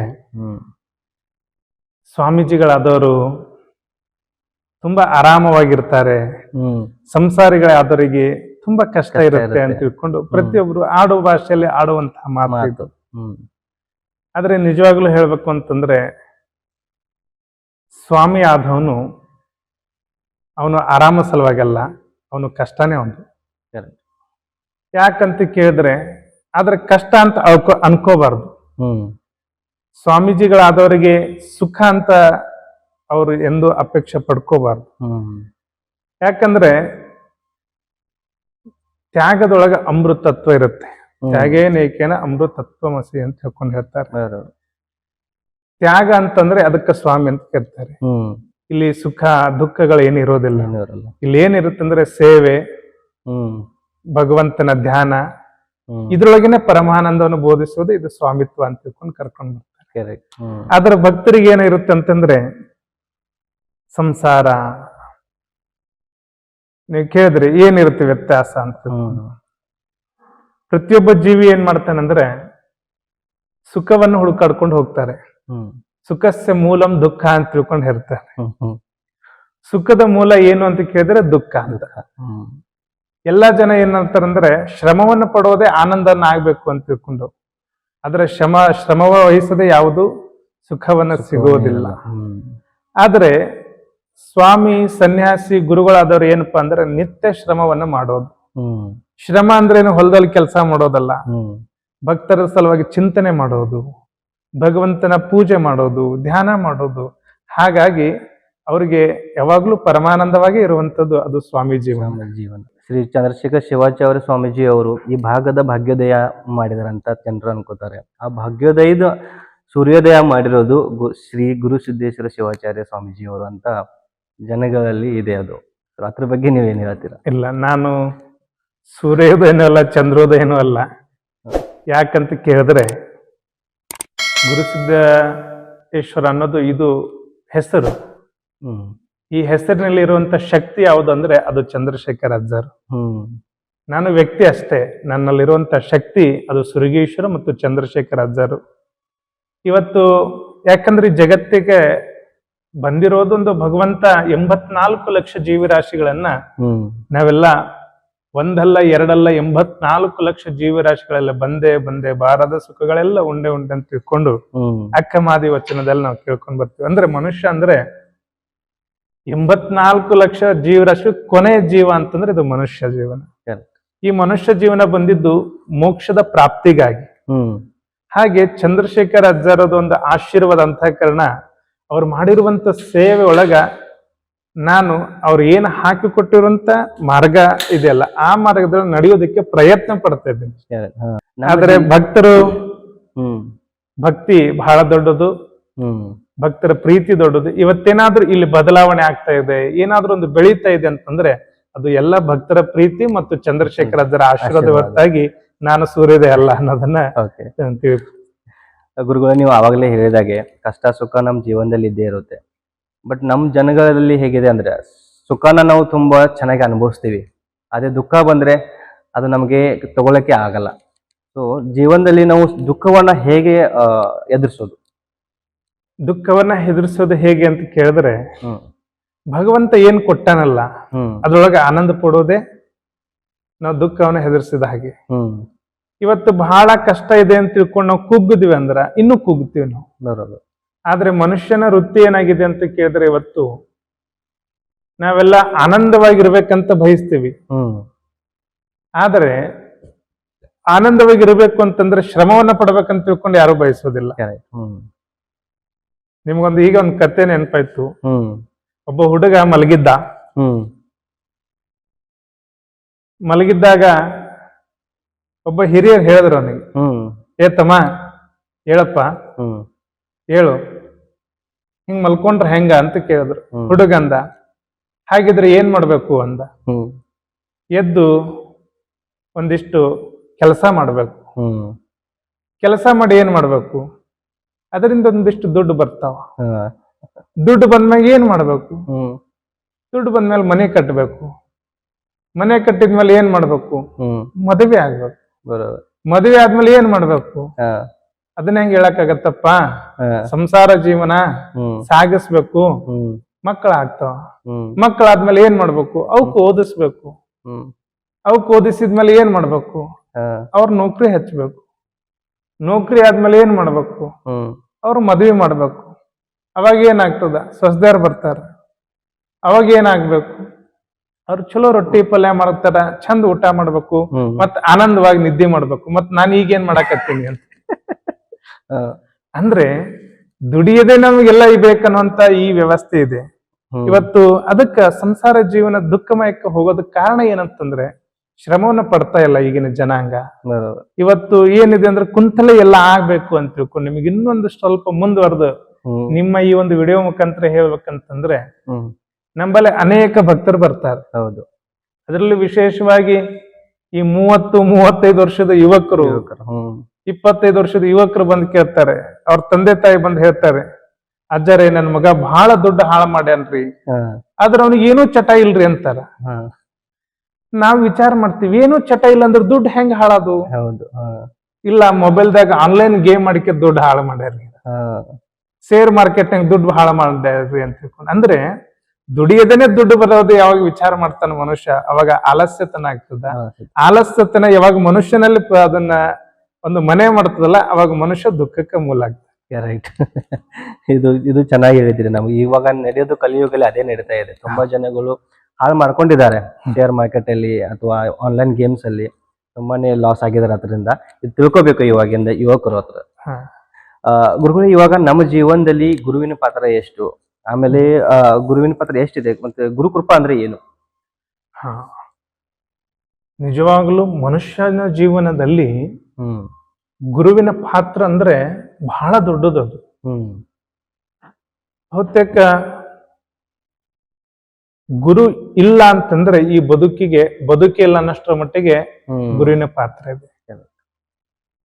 ಅದಕ್ಕೆ ಮರಾಠಿ ಒಳಗೊಂದು ಮಾತು ಹೇಳ್ತಾರೆ, ಗುರು ರಾಜ ಮಾವುಲಿ ಅಂತ ತಿಳ್ಕೊಂಡು. ಹ್ಮ್ ಈ ಜಗತ್ತಕ್ಕೆ ಬರ್ಬೇಕಂತ ಅಂದ್ರೆ ತಾಯಿ ಬೇಕು, ಹೌದು. ತಂದೆ ಬೇಕು. ಅದಕ್ಕೆ ನಮ್ಮ ಸನಾತನ ಧರ್ಮದಲ್ಲಿ ಹೇಳೋದೇನಂದ್ರ ಮಾತೃದೇವೋ ಭವ, ಪಿತೃದೇವೋ ಭವ, ಆಚಾರ್ಯ ದೇವೋ ಭವ ಅಂತ ತಿಳ್ಕೊಂಡು ಹೇಳ್ತಾರೆ. ಈ ಒಂದು ಮನುಷ್ಯನ ಜನ್ಮ ಆಗ್ಬೇಕಾಗಿತ್ತಂದ್ರೆ ತಂದೆ ತಾಯಿ ಕೃಪಾ. ಈ ಜನ್ಮ ತಾಳಿದ ನಂತರ ಈ ಮನುಷ್ಯನನ್ನ ಮಹಾದೇವನಾಗಿ ಮಾಡೋದು ಯಾವುದು ಅಂತಂದ್ರೆ ಅದು ಗುರುನಾಥ. ಭಗವಂತನ ಪ್ರೇರಣೆ ಸಿಗ್ಬೇಕಾಗಿತ್ತಂದ್ರ, ಭಗವಂತನ ಸಾಕ್ಷಾತ್ಕಾರ ಆಗ್ಬೇಕಾಗಿತ್ತಂದ್ರ ನಾನು ಬಂದಿರೋದು ಉದ್ದೇಶ ಏನು, ನನ್ನ ಜನ್ಮ ಆಗಿರೋ ಉದ್ದೇಶ ಏನಂತ ತಿಳ್ಕೊಬೇಕಾಗಿತ್ತಂದ್ರೆ ಗುರು ಬೇಕು. ಅದಕ್ಕೆ ಗುರು ಇಲ್ಲ ಅಂತಂದ್ರೆ ಇದು ಡ್ರೈವರ್ ಇಲ್ಲದ ಬಸ್ ಇದ್ದಂಗ. ಅಂದ್ರೆ ಒಂದು ಬಸ್ಸಿನೊಳಗೆ ಹತ್ಕೊಂಡಾಗ ಅದಕ್ಕೆ ಡ್ರೈವರ್ ಇಲ್ಲ ಅಂದ್ರೆ ಅದು ಮುಂದೆ ಹೋಗೋದಿಲ್ಲ. ಅಂದ್ರೆ ನಾವು ತಲುಪಬೇಕಾಗಿರುವಂತ ಊರನ್ನ ತಲುಪಕ್ ಆಗೋದಿಲ್ಲ. ಹಾಗೆ ಈ ಮನುಷ್ಯನ ಜೀವನದೊಳಗ ಗುರು ಇಲ್ಲ ಅಂತಂದ್ರೆ ನಮ್ಮ ಗುರಿಯನ್ನ ತಲುಪಕ್ ಆಗೋದಿಲ್ಲ. ಅದಕ್ಕೆ ಗುರಿಯನ್ನ ತಲುಪಬೇಕಾಗಿತ್ತು ಅಂತಂದ್ರೆ ನಾವು ಬಂದಿರುವಂತ ಉದ್ದೇಶನ ಪರಿಪೂರ್ಣ ಆಗ್ಬೇಕಾಗಿತ್ತು ಅಂದ್ರೆ ಗುರು ಬಹಳ ಅವಶ್ಯಕತೆ ಇದೆ. ಅದಕ್ಕೆ ಹೇಳ್ತಾರೆ ಗುರು ಅಂತಂದ್ರೆ ಅವನು ಗು ಎಂದರೆ ಅದರ ಅರ್ಥನೇ ಇದೆ ಅಜ್ಞಾನ. ಅಜ್ಞಾನ ಅಂದ್ರೆ ಕತ್ತಲು, ರು ಎಂದರೆ ಬೆಳಕು, ಜ್ಞಾನ. ಅದಕ್ಕೆ ಬಸವಣ್ಣವ್ರು ಹೇಳಿದ್ರು ಜ್ಞಾನದ ಬಲದಿಂದ ಅಜ್ಞಾನದ ಕೇಡು ನೋಡಯ್ಯ, ಸತ್ಯದ ಬಲದಿಂದ ಅಸತ್ಯದ ಕೇಡು ನೋಡಯ್ಯ, ಜ್ಯೋತಿಯ ಬಲದಿಂದ ತಮಂದದ ಕೇಡು ನೋಡಯ್ಯ ಅಂತ ತಿಳ್ಕೊಂಡು. ಅಂದ್ರೆ ಗುರುವಿನ ದರ್ಶನ ಆಯ್ತಂದ್ರ, ಗುರುವಿನ ಕಟಾಕ್ಷ ಕೃಪಾ ನಮ್ಮೆಲ್ಲ ಆಯ್ತಂದ್ರ ನಮ್ಮಲ್ಲಿರುವಂತ ಅಜ್ಞಾನವನ್ನ ದೂರ ಆಗುತ್ತೆ. ಅಜ್ಞಾನ ಹೋಯ್ತು ಅಂತಂದ್ರೆ ಮನುಷ್ಯ ಜ್ಞಾನಿ ಆಗ್ತಾನ. ಜ್ಞಾನಿ ಆದ್ನಂತಂದ್ರೆ ಅವನಿಂದ ಸಮಾಜಕ್ಕೆ ಒಳ್ಳೇದಾಗತ್ತ. ಅದಕ್ಕ ಗುರು ಅನ್ನೋದು ಶಬ್ದ ಅಲ್ಲ, ಅದೊಂದು ಬಹಳ ದೊಡ್ಡ ಶಕ್ತಿ. ಅದು ಮತ್ತೊಂದು ಗುರುಗಳೇ, ಇವಾಗ ನಮ್ಮ ಜೀವನದಲ್ಲಿ ನಾವು ಸಮಾಧಾನವಾಗಿ ಹೇಗಿರೋದು, ಆಮೇಲೆ ಇವಾಗ ಹಳ್ಳಿಯಲ್ಲಿ ನಡೀತಾ ಇದೆ ಮಾಟ ಮಂತ್ರ ಮಾಡೋದು. ಈ ಮನುಷ್ಯ ಇಷ್ಟನ್ನು ಗಳಿಸ್ತಾನೆ ಅವನು ಹೇಗೆ ನಾವು ಹಿಂದೆ ಕಾಲು ಜಗೋದು, ಅದರಿಂದ ಮುಂದೆ ಹೋಗಕ್ ಆಗಲ್ಲ ಅವ್ರಿಗೆ. ಬಟ್ ಮಾಟ ಮಂತ್ರ ಒಂದು ಬೇರೆ ಹಾದಿ ಹಿಡ್ಕೊಂಡು ಬಂದಿರ್ತಾರೆ ಇವಾಗ ಜನಗಳು. ಅದ್ರ ಬಗ್ಗೆ ಏನಿದು, ಇದು ಪ್ರಕಾರ ಏನಿದೆ ಗುರುಗಳದು? ಈ ಮನುಷ್ಯ ಅಂತಂದ್ರೆ ಯಾರಿಗೆ ವಿಶಾಲವಾದ ಭಾವನೆ ಇಲ್ಲ. ನೀವ್ ಹೇಳಿದ್ರಿ ಯಾರು ಸದ್ಗುರುವಿನ ದರ್ಶನ ಮಾಡೋದಿಲ್ಲ, ಯಾರು ಅಧ್ಯಾತ್ಮದ ಮಾರ್ಗದೊಳಗಿರಲ್ಲ, ಅವನು ಇಂಥ ವಾಮ ಮಾರ್ಗವನ್ನು ಹಿಡಿತಾನೆ. ಯಾಕಂದ್ರೆ ಸಂಕೋಚಿತ ಮನೋಭಾವ. ಈಗ ಉದಾಹರಣೆಗೆ ಪಕ್ಕದ ಮನೆಯವರೊಬ್ಬರು ಮನೆ ಕಟ್ಟಿದ್ರು ಅಂತ ತಿಳ್ಕೊಳ್ಳಿ. ಅವ 2 ಅಂತಸ್ತ್ ಮನೆ ಇತ್ತು, 3 ಅಂತಸ್ತ್ ಮನೆ ಇತ್ತು. ಇವನು ಚಿಂತೆ ಶುರು ಆಯ್ತು. ಯಾರಿಗೆ? ಗುಡಿಸ್ಲಲ್ಲಿ ಇದ್ನಲ್ಲ, ನಾನು ಯಾವಾಗ ಮನೆ ಕಟ್ಟಬೇಕು, ನಾನು ಅವನಕ್ಕಿಂತ ಅವ್ನು 2 ಅಂತಸ್ತ್ ಕಟ್ಟನಂದ್ರೆ ನಾನು 3 ಅಂತಸ್ತ್ ಕಟ್ಟಬೇಕು, ಅವ್ನ್ 4 ಅಂತಸ್ತ್ ಕಟ್ಟಬೇಕು. ಇವನು ಗುಡಿಸ್ಲಲ್ಲಿದ್ದ, ಆರಾಮವಾಗಿದ್ದ. ಯಾವಾಗ ಪಕ್ಕದ ಮನೆ ವಿಚಾರ ಮಾಡಕ್ ಶುರು ಆದ್ನಲ್ಲ, ಇವನಲ್ಲಿ ಅಶಾಂತಿ ಆಯ್ತು, ಇದು ಅಸಮಾಧಾನ ಆಯ್ತು. ಅಂದ್ರೆ ನಮ್ಮ ಬದುಕು ಏನಾಗಿದೆ ಅಂದ್ರೆ ಈ ಒಂದು 21ನೇ ಶತಮಾನದೊಳಗ, ಮೊಬೈಲ್ ಯುಗದೊಳಗ, ಟೆಕ್ನಾಲಜಿ ಯುಗದೊಳಗ ಏನಾಗಿದೆ, ಕಂಪ್ಯಾರಿಸಮ್ ಲೈಫ್ ಮಾಡ್ಕೋಕತ್ತೀವಿ. ನಮ್ಮ ಬದುಕು ಅವನಾಗಿರ್ಬೇಕು. ನಾವೆಲ್ಲರೂ ಟಾಟಾ ಬಿರ್ಲಾ ಆಗ್ಬೇಕಂದ್ರೆ ಆಗಕ್ ಸಾಧ್ಯನಾ? ಅನಿಲ್ ಅಂಬಾನಿ ಆಗ್ಬೇಕಂದ್ರೆ ಸಾಧ್ಯನಾ? ಇಲ್ಲ. ಅವ್ರು ಪಟ್ಟಿರುವಂತ ಶ್ರಮ ಎಷ್ಟು, ಆ ಮಟ್ಟಕ್ಕೆ ಬರ್ಬೇಕಾಗಿತ್ತಂದ್ರೆ ಏನ್ ಮಾಡಿದ್ರು ಅನ್ನೋ ಚಿಂತನೆ ನಮ್ಮಲ್ಲಿ ಇಲ್ಲ. ಇನ್ನೊಬ್ಬರಿಗೆ ನೋಡಿ ಜೀವನ ಮಾಡಕ್ ಹೋಗೋದ್ರಿಂದ ಮನುಷ್ಯ ಅಸಮಾಧಾನ ಆಗ್ತಿದ್ದಾನೆ. ಆಮೇಲೆ ಇನ್ನೊಬ್ಬರನ್ನ ನೋಡಿ ಖುಷಿ ಪಡಬೇಕು. ನಮ್ಮಲ್ಲಿ ಇಲ್ಲಾರ್ದನ್ನಲ್ಲ, ಅವರಲ್ಲಿ ಐತಂತ ಖುಷಿ ಪಡ್ಬೇಕು. ಈಗ ನಿಮ್ ಹತ್ರ ಎಲ್ಲ ಇದೆ, ಅದು ನನ್ನ ಹತ್ರ ಬೇಕಂದ್ರೆ ಅಸಮಾಧಾನ. ಅಂದ್ರೆ ಇರುವ ಸಮಾಧಾನ ಕಳ್ಕೊಳ್ಳೋದಂತ. ಈಗ ಅಮೆರಿಕಕ್ಕೆ ಎಲ್ಲ ಐತಿ, ಅದು ನಮ್ಮ ಮನೆಗಿರ್ಬೇಕಂದ್ರೆ ಅಮೆರಿಕಕ್ಕೆ ಹೋಗದೆ ತರಕ್ ಸಾಧ್ಯನಾ? ಅಲ್ಲಿಗೆ ಹೋಗ್ಬೇಕಂದ್ರೆ ಶ್ರಮ ಪಡ್ಬೇಕಲ್ಲ. ಹಾಗೆ ಯಾವುದೇ ವ್ಯಕ್ತಿ ಅಸಮಾಧಾನ ಆಗಕ್ ಕಾರಣ ಏನಂತಂದ್ರೆ ಇಲ್ಲಾರ್ದನ್ನ ಬಯಸುವುದು. ಇದ್ದಿದ್ದನ್ನ ಅನುಭವಿಸಿದಲ್ಲ, ಇಲ್ಲಾರ್ದನ್ನ ಬಯಸ್ತಾನಲ್ಲ, ಅವಾಗ ಅಸಮಾಧಾನ ಆಗ್ತಾನೆ. ಇವತ್ತಿನ ಜನರೇಷನ್ ಹೇಗಾಗಿದೆ ಅಂತಂದ್ರೆ ತಂದೆ ತಾಯಿ ಏನಾದ್ರು ಮಾಡ್ಲಿ, ನಾವು ಬುಲೆಟ್ ಗಾಡಿ ತಗೊಳ್ಬೇಕು ಅಂತಾರೆ. ನಮ್ಮಲ್ಲಿ ಐಫೋನ್ ಬೇಕು ಅಂತಾರೆ. ಕಾರಣ ಏನು? ಮನೆಯೊಳಗೆ ಏನಿದೆ ಇಲ್ಲೋ ಅನ್ನುವಂತ ವ್ಯವಸ್ಥೆ ವಿಚಾರ ಅವ್ರಿಗಿರಲ್ಲ, ಮಕ್ಕಳಲ್ಲಿ ಇಲ್ಲ. ಅದಕ್ಕೆ ಏನಾಗ್ತಂದ್ರೆ ಆ ಮಕ್ಕಳು ಬೇಡಿದನ್ನ ಕೊಡಿಸ್ಬೇಕಂದ್ರೆ ಸಾಲ ಮಾಡ್ಬೇಕು. ಸಾಲ ಯಾವಾಗ ಆಗ್ತದಲ್ಲ ಅವಾಗ ಅಸಮಾಧಾನ ಉತ್ಪತ್ತಿ ಆಗುತ್ತೆ. ಅಂದ್ರೆ ನಾ ಹೇಳೋದಿಷ್ಟೇ, ನಮ್ಮ ಅಸಮಾಧಾನತೆಗೆ ಕಾರಣಗಳೇನಂತಂದ್ರೆ ಇಲ್ಲಾರ್ದನ್ನ ಬಯಸೋದೇ ಈ ಅಸಮಾಧಾನ. ಆದ್ರೆ ಇಲ್ಲಾರ್ದನ್ನ ತಗೋಬಾರ್ದು ಅಂತ ಎಲ್ಲ ಹೇಳ್ತಿಲ್ಲ. ತಗೋಬೇಕಂದ್ರೆ ಶ್ರಮವನ್ನ ಪಡಬೇಕು. ಇನ್ನೊಬ್ಬರು ನೋಡಿ ಬದುಕೋದಲ್ಲ, ನಮಗೇನು ಭಗವಂತ ಕೊಟ್ಟನಲ್ಲ ಅದರಲ್ಲಿ ನಾವು ಆನಂದ ಇರ್ಬೇಕು ಅನ್ನೋದೇ ಅದು ಸಮಾಧಾನದ ಸಂಕೇತ. ಗುರುಗಳೇ, ಇವಾಗ ನಾವು ಮಾಟ ಮಂತ್ರ ಬಗ್ಗೆ ಸ್ವಲ್ಪ ನೀವು ನಮಗೆ ವಿವರಿಸಬೇಕು. ಅದು ಎಷ್ಟು ಕೆಟ್ಟ ದೃಷ್ಟಿ ಇದೆ ನಮ್ಮ ಜೀವನದಲ್ಲಿ. ಆ ಜನಗಳ ಬುದ್ಧಿಗೆ ಅದು ಏನಕ್ಕೆ ಹೊಡಿತೆ, ನೀವು ಮಾಟ ಮಂತ್ರ ಮಾಡಿ ನಮ್ಮ ಜೀವನ ಸರಿಯಾಗೋದಾದ್ರೆ. ಬಹಳಷ್ಟು ಜನರಲ್ಲಿ ಹ್ಮ್ ಈ ಒಂದು ಯಕ್ಷ ಪ್ರಶ್ನೆ ಅಂತ ತಿಳ್ಕೊಂಡು ನಿಮಗೆ ಇನ್ನೂ ಮುಂದುವರೆದ ಹೇಳ್ಬೇಕಂದ್ರೆ ಹ್ಮ್ ಬಹಳಷ್ಟು ಜನ ಮಠಕ್ಕೆ ಬರ್ತಾ ಇರ್ತಾರೆ. ಹ್ಮ್ ಈ ಜಗತ್ತಿನೊಳಗೆ 2 ಶಕ್ತಿಗಳಿದ್ದಾವೆ. ಬಹಳಷ್ಟು ಜನ ಏನಂತಂದ್ರೆ ಮಾಟ ಮಂತ್ರ ಅನ್ನೋದನ್ನ ಬಹಳ ದೊಡ್ಡ ಕೆಲಸ ಮಾಡತ್ತಂತ ನಂಬಿಕೆ. ಹೌದು. ಈಗ ಅವ್ರು ತುಂಬಾ ಚೆನ್ನಾಗಿ ಬೆಳೀತಾ ಇದ್ರು, ಮುಂದೆ ಹೋಗ್ತಾ ಇದ್ರು ಅಂದ್ರ ಅವ್ರ ಮನೆ ಮುಂದೆ ಒಂದಿಷ್ಟು ನಿಂಬೆಹಣ್ಣು ಕಟ್ ಮಾಡಿ ಹಾಕೊಳ್ಳೋದು, ಹ್ಮ್ ಅವ್ರ ಮನೆ ಮುಂದೆ ಒಂದಿಷ್ಟು ಕುಂಬಳಕಾಯಿ ಹೊಡೆಯೋದು, ಅದ್ರೊಳಗೆ ಒಂದಿಷ್ಟು ಗುಲಾಲು ಕುಂಕುಮ ಆರಿಸೋದು, ಆಮೇಲೆ 3 ದಾರಿ ಕಲ್ತಲ್ಲಿ ಇಟ್ರೆ ಹಾಗಾಗತ್ತೆ ಅಂತ ಹ್ಮ್ ಸಮಾಜ ಸಮಾಜ ನಂಬುತ್ತೆ. ನಂಬುತ್ತೆ. ಆದ್ರೆ ನೆನಪಿರ್ಲಿ, ಈ 3 ದಾರಿ ಕಲ್ತಲ್ಲಿ ಅಥವಾ ಇನ್ನೊಬ್ಬರು ಮನೆಯಾಗ ಮಾಡ್ತಾರಲ್ಲ, ಹ್ಮ್ ಆ ಮಾಡೋದ್ರಿಂದ ಜನರಲ್ಲಿ ಒಂದು ಮಾನಸಿಕ ಖಿನ್ನತೆಗೊಳಗಾಗ್ತಾರೆ. ಹ್ಮ್ ಏನು ಮಾನಸಿಕ ಖಿನ್ನತೆಗೊಳಗಾಗ್ತಾರೆ. ಇಲ್ಲ, ಇವತ್ ನಾವು ಹೋಗ್ತಾ ಇದೀವಿ 3 ದಾರಿಯಲ್ಲಿ ಕಲ್ತಲ್ಲಿ ಹಿಂಗ್ ಮಾಡಿಟ್ರು, ಅದಕ್ಕ ನಮಗ್ ಹಿಂಗಾಯ್ತು ಅಂತ ತಿಳ್ಕೊಂಡು ಭಾವನೆ ಬರ್ತದೆ. ಕರೆಕ್ಟ್. ನಮ್ ಮನೆ ಮುಂದೆ ಯಾರೋ ಒಂದಿಷ್ಟು ಸೂಜಿ ಒಗದ್ರು, ಡಬಣ ಒಗದ್ರು, ಹಿಂಗಾಯ್ತು ಅಂತ ತಿಳ್ಕೊಂಡು ನಾವ್ ಏನ್ ಅನ್ಕೊಂತೀವಲ್ಲ ಅದೇ ನಾವ್ ಆಗ್ತೀವಿ ಅಂತ. ಹ್ಮ್ ಇದಕ್ಕೊಂದು ಉದಾಹರಣೆಯಾಗಿ ನಿಮಗೆ ಹೇಳ್ಬೇಕಂದ್ರೆ, ಅಶೋಕ ವನದೊಳಗ ಸೀತೆ ಮಾತೆಯನ್ನ ಹೋಗಿರ್ತಾರೆ. ಹ್ಮ್ ವನವಾಸದ ಕಾಲ. ರಾಮ ಕಾಡಿನಲ್ಲಿ ಹುಡುಕಾಡ್ತಾ ಇರ್ತಾರೆ. ಅಶೋಕ ವನದಲ್ಲಿರುವಂತಹ ಮಾತೆ ಅಲ್ಲಿರುವಂತ ಸೇವೆ ಮಾಡುವಂತ ಒಬ್ಬ ಮತ್ತು ರಾಮನ ದೂತ ಆಗಿರುವಂತ ಹನುಮಂತ, ಅಲ್ಲೊಂದಿಷ್ಟು ವಿಚಾರಗಳ ಸನ್ನಿವೇಶ. ಅದು ತುಂಬಾ ದೊಡ್ಡ ಕತೆ. ಹೌದು. ಈ ಪ್ರಸಂಗ ಅನುಸಾರವಾಗಿ ನಿಮ್ಗೆ ಹೇಳ್ಬೇಕಂದ್ರೆ ಒಂದು ಮಾತನ್ನ ಹೇಳ್ತಾರೆ. ಹ್ಮ್ ಸೀತೆ, ನೀನು ಏನ ಅನ್ಕೊಂತಿಯಲ್ಲ ಅದ ನೀನ್ ಆಗ್ತಿ ಅಂತ ತಿಳ್ಕೊಂಡು. ಹ್ಮ್ ರಾಮನ ಒಂದು ಮಾತು ಹೇಳ್ತಾರೆ, ನೀವೇನ ಅನ್ಕೊಂತೀರಿ, ಯಾರನ್ನ ಕುರಿತು ನೀವು ಚಿಂತನೆ ಮಾಡ್ತಿಲ್ಲ ಅವರೇ ನೀವ್ ಆಗ್ತೀರಿ ಅಂತ ತಿಳ್ಕೊಂಡು. ಹೌದು. ಹ್ಮ್ ಅವಾಗ ಸೀತೆ ಮಾತೆ ರಾಮ ರಾಮ ರಾಮ ರಾಮ ಅಂತ ತಿಳ್ಕೊಂಡು ನಾನು ಸ್ಮರಣೆ ಮಾಡ್ತಾ ಇರ್ತೀನಿ, ಹ್ಮ್ ಮತ್ತ ನಾನೇ ರಾಮ ಆಗ್ಬಿಟ್ರೆ ಹೇಗೆ, ಮತ್ತೆ ಸೀತೆಯಲ್ಲಿ ಹೋಗೋದು ಅಂತಂದಾಗ ಹ್ಮ್ ಅವಾಗ ಶ್ರೀರಾಮಚಂದ್ರರು ಕೂಡ ಸೀತೆಯನ್ನು ಕುರಿತು ಸೀತೆ ಸೀತೆ ಅಂತ ಇರ್ತಾರೆ. ಅವಾಗ ಸೀತೆ ರಾಮ ಆಗ್ತಾರೆ, ರಾಮ ಸೀತೆ. ಅಂದ್ರೆ ನಾವ್ ಏನ ಅನ್ಕೊಂತೀವಲ್ಲ ಅದನ್ನೇ ನಾವ್ ಆಗ್ತೀವಿ ಅನ್ನೋದೊಂದು ಉದಾಹರಣೆ.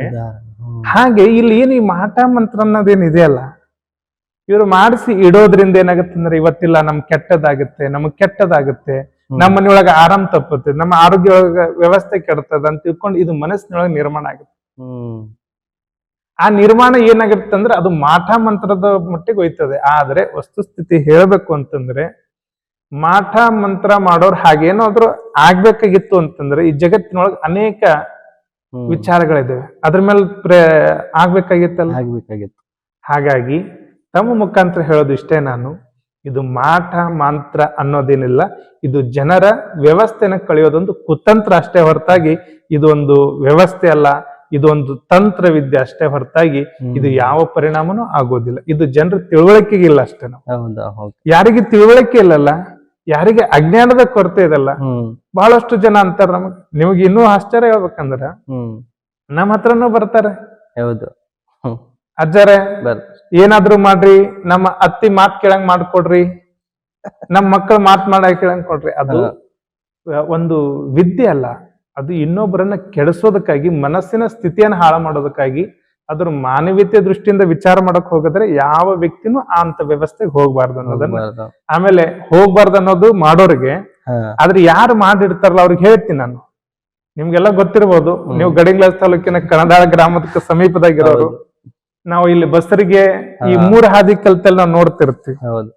ಹೋಗುವಂತ ಕಾರ್ದಾಗ ನಾವೆಲ್ಲ ಅಂದ್ರೆ ನಿಮ್ ಮುಖಾಂತರ ಎಲ್ಲರಿಗೂ ತಿಳಿಸೋದೇನಂದ್ರೆ ಅಲ್ಲಿ ಬಹಳ ದೊಡ್ಡ ದೊಡ್ಡ ಬುಟ್ಟಿ ಒಳಗ ಅನ್ನ ಗುಲಾಲು ಹಿಂಗೆಲ್ಲ ಹಾಕಿರ್ತಾರೆ, ಕುಂಬಳಕಾಯಿ. ನಮ್ ಜೊತೆಗಿರೋರಿಗೆ ಹೇಳ್ತೀನಿ, ಅವ್ ಬುಟ್ಟಿ ಚಲೋದ ತಗೋರೋ ಮಠದಾಗ ಏನಾದ್ರು ತುಂಬಾಕ್ ಬರ್ತೈತಿ ಅಂತ ತಿಳ್ಕೊಂಡು ನೀವು ಎಷ್ಟೋ ಸಲ ಬುಟ್ಟಿನೂ ತಗೊಂಡ್ ಬಂದಿವಿ, ಆದ್ರೆ ನಮ್ಗೆ ಯಾರಿಗೂ ಏನು ಆಗಿಲ್ಲ. ಹಾಗಾಗಿ ಇದು ಯಾವ್ದು ಮಾಟ ಮಂತ್ರ ಅನ್ನೋದು ಯಾರು ಇದನ್ನ ಒಂದು ತಪ್ಪ ಮೂಢನಂಬಿಕೆ ಹೊರತಾಗಿ ಇದ್ರ ವಿರುದ್ಧ ಇದ್ರ ವಿಚಾರ ಯಾರು ಮಾಡಬಾರ್ದು ಅನ್ನೋದನ್ನ ತಮ್ಮ ಮುಖಾಂತರ ತಿಳಿಸ್ಪಡಿಸ್ತೀನಿ. ಧನ್ಯವಾದ ಗುರುಗಳು. ಇದೊಂದು ನಮಗೆ ಕ್ಲಾರಿಟಿ ಸಿಕ್ಕಿತ್ತು. ಆಕ್ಚುಲಿ ನಾವ್ ಅನ್ಕೋತೀವಿ ಈ ಮಾಟ ಮಾಡೋದ್ರಿಂದ ನಮ್ಗೆ ಏನಾದ್ರೂ ಸಣ್ಣ ಆಯ್ತು ಅಂದ್ರೆ ಯಾರೋ ಮಾಡ್ಸಾರ ನಮಗ ಅಂತ ತಿಳ್ಕೊತೀವಿ ನಾವು. ನಿಮ್ಗೆ ಇನ್ನೂ ವಿಚಾರ ಆಶ್ಚರ್ಯ ಹೇಳ್ಬೇಕಂತಂದ್ರೆ ಹ್ಮ್. ಮದುವೆ ಆಗ್ಲಿಲ್ಲ ಅಂತಂದ್ರೆ ನಮ್ಗೆ ಯಾರೋ ಮಾಡ್ಸಾರಿ ಅಂತ ತಿಳ್ಕೊಂತಾರೆ. ಹೌದು. ಮಕ್ಳು ಆಗ್ಲಿಲ್ಲ ಅಂದ್ರೆ ಯಾರೋ ನಮ್ಮನ್ನ ಮಾಡ್ಸಾರಿ ಅಂತ ತಿಳ್ಕೊಂಡು ಆಗ್ತಾರೆ. ಹೊರತಾಗಿ ಇದು ನಮ್ಮ ಕರ್ಮ ಫಲದ ಅನುಸಾರವಾಗಿ ಭಗವಂತ ಅನುಗ್ರಹ ಇರ್ತದೆ. ಆದ್ರೆ ಏನ್ ಮಾಡ್ಬೇಕು ಅಂತಂದ್ರೆ ಅಂತ ವ್ಯವಸ್ಥೆಗೆ ನಾವು ಹೋಗದ ಹಾಗೆ. ಮತ್ ದುರ್ದೈವ ಈ ಸಮಾಜದಲ್ಲಿ ಅಂತ ಜನನೂ ಇದ್ದಾರೆ. ಈ ಮಾನವ ಧರ್ಮ ಒಂದೊಂದು ಏನು ವ್ಯವಸ್ಥೆ ಇದೆಯಲ್ಲ ಅವ್ರಿಗೆ ಅದೇ ಉದ್ಯೋಗ ಆಗಿರ್ತೈತಿ. ಇದೊಂದು ಉದ್ಯೋಗ ಮಾಡ್ಕೊಂಡಿದ್ದಾರೆ ಬಹಳಷ್ಟು ಜನ. ಅಂಥವ್ರು ಕೂಡ ಇದನ್ನ ನಮ್ಗೆ ಅನಿಸ್ತದೆ. ಬಹಳಷ್ಟು ಜನ ಹಾಗ್ ಮಾಡ್ತೀವಿ ಹೀಗ್ ಮಾಡ್ತೀವಿ ಅಂತ ತಿಳ್ಕೊಂಡು ನಿಮಗಿನ್ನೂ ಆಶ್ಚರ್ಯ ಆಗ್ತದ. ನಾವೆಲ್ಲೋ ದೊಡ್ಡ ದೊಡ್ಡ ಸೀಟಾಗಿ ಹೋಗ್ಬೇಕಾದ್ರೆ ದೊಡ್ಡ ದೊಡ್ಡ ಬೋರ್ಡ್ ಹಾಕೊಂಡಿರ್ತಾರ, ಕೇರಳ ಮಾಂತ್ರಿಕರು ಆ ತರ ಈ ತರ ಅಂತ ತಿಳ್ಕೊಂಡು. ಆದ್ರೆ ಇದ್ರ ವಿರುದ್ಧ ನಮ್ಮ ಸರ್ಕಾರ ಯಾಕೆ ವಿಚಾರ ಮಾಡಲ್ಲ ಅನ್ನೋದನ್ನ ತಮ್ಮ ಮುಖಾಂತರ ಒಂದು ಪ್ರಶ್ನೆ ನನಗೆ. ಯಾಕಂದ್ರೆ ಮನುಷ್ಯನನ್ನ ಕೊಲ್ಲೋದು ಎಷ್ಟು ಅಪರಾಧನೋ ಮನುಷ್ಯನ ಮನಸ್ಥಿತಿನ ಕೊಲ್ಲೋದು ಕೂಡ ಅಷ್ಟೇ ಅಪರಾಧ. ಮನುಷ್ಯನ ಕೊಲ್ಲೋದಂದ್ರೆ ಶಸ್ತ್ರಾಸ್ತ್ರಗಳನ್ನು ಚುಚ್ಚೋದಷ್ಟೇ ಅಲ್ಲ, ಮಾನಸಿಕ ಸ್ಥಿತಿಯನ್ನು ಕೊಲ್ತಾ ಇದಾರಲ್ಲ ಇವತ್ತು. ಸಮಾಜದ ವ್ಯವಸ್ಥೆನ ಕೆಡಿಸುವಂತ ಕೆಲಸ ಅನೇಕ ಜನ ಮಾಡ್ತಾರೆ. ಅವರು ಬೋರ್ಡ್ಗಳು ಹಾಕೊಂಡು ಮಾಟ ಮಂತ್ರನೋ ಅಂತ ಬೋರ್ಡ್ ಹಾಕೊಂಡು ತಿರುಗಾಡ್ತಾರಲ್ಲ, ಅವ್ರ ಮೇಲೆ ಒಂದಿಷ್ಟು ಏನಾದ್ರೂ ಭಗವಂತ ಅವ್ರಿಗೆ ಒಳ್ಳೆ ಬುದ್ಧಿ ಕೊಡ್ಲಿ ಅಂತ ತಿಳ್ಕೊಂಡು ತಮ್ಮ ಮುಖಾಂತರ ನನ್ನ ಭಗವಂತ ಪ್ರಾರ್ಥನೆ ಮಾಡ್ತೀನಿ. ಹೌದು ಗುರುಗಳೇ, ಅದು ಆಗ್ಬೇಕು. ಏನಾದ್ರು ಗೌರ್ಮೆಂಟ್ ಆಕ್ಷನ್ ತಗೋದ್ರೆ ತುಂಬಾ ಚೆನ್ನಾಗಿರುತ್ತೆ ಅದು. ಓಕೆ ಗುರುಗಳ, ಮುಂದಿಂದ ಏನ್ ನಮ್ ಪ್ರಶ್ನೆ ಅಂದ್ರೆ ಧರ್ಮ ಮತ್ತೆ ಜಾತಿ, ಅದ್ರ ಬಗ್ಗೆ ವ್ಯತ್ಯಾಸ ಏನು? ಈ ಪ್ರಶ್ನೆಗೆ ಈ ಸದ್ಯದಾಗ ಬಹಳ ದೊಡ್ಡ ಉತ್ತರ ಮತ್ತು ಬಹಳ ದೊಡ್ಡ ಚರ್ಚೆನ ಆಗುವುದು ನನಗೆ ಅನಿಸ್ತದೆ. ಹೌದು.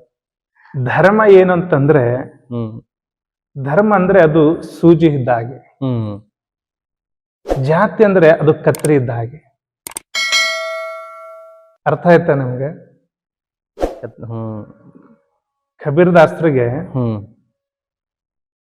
ಬಹಳ ದೊಡ್ಡ ಒಂದು ಸನ್ಮಾನ ನಡೆದಿತ್ತು.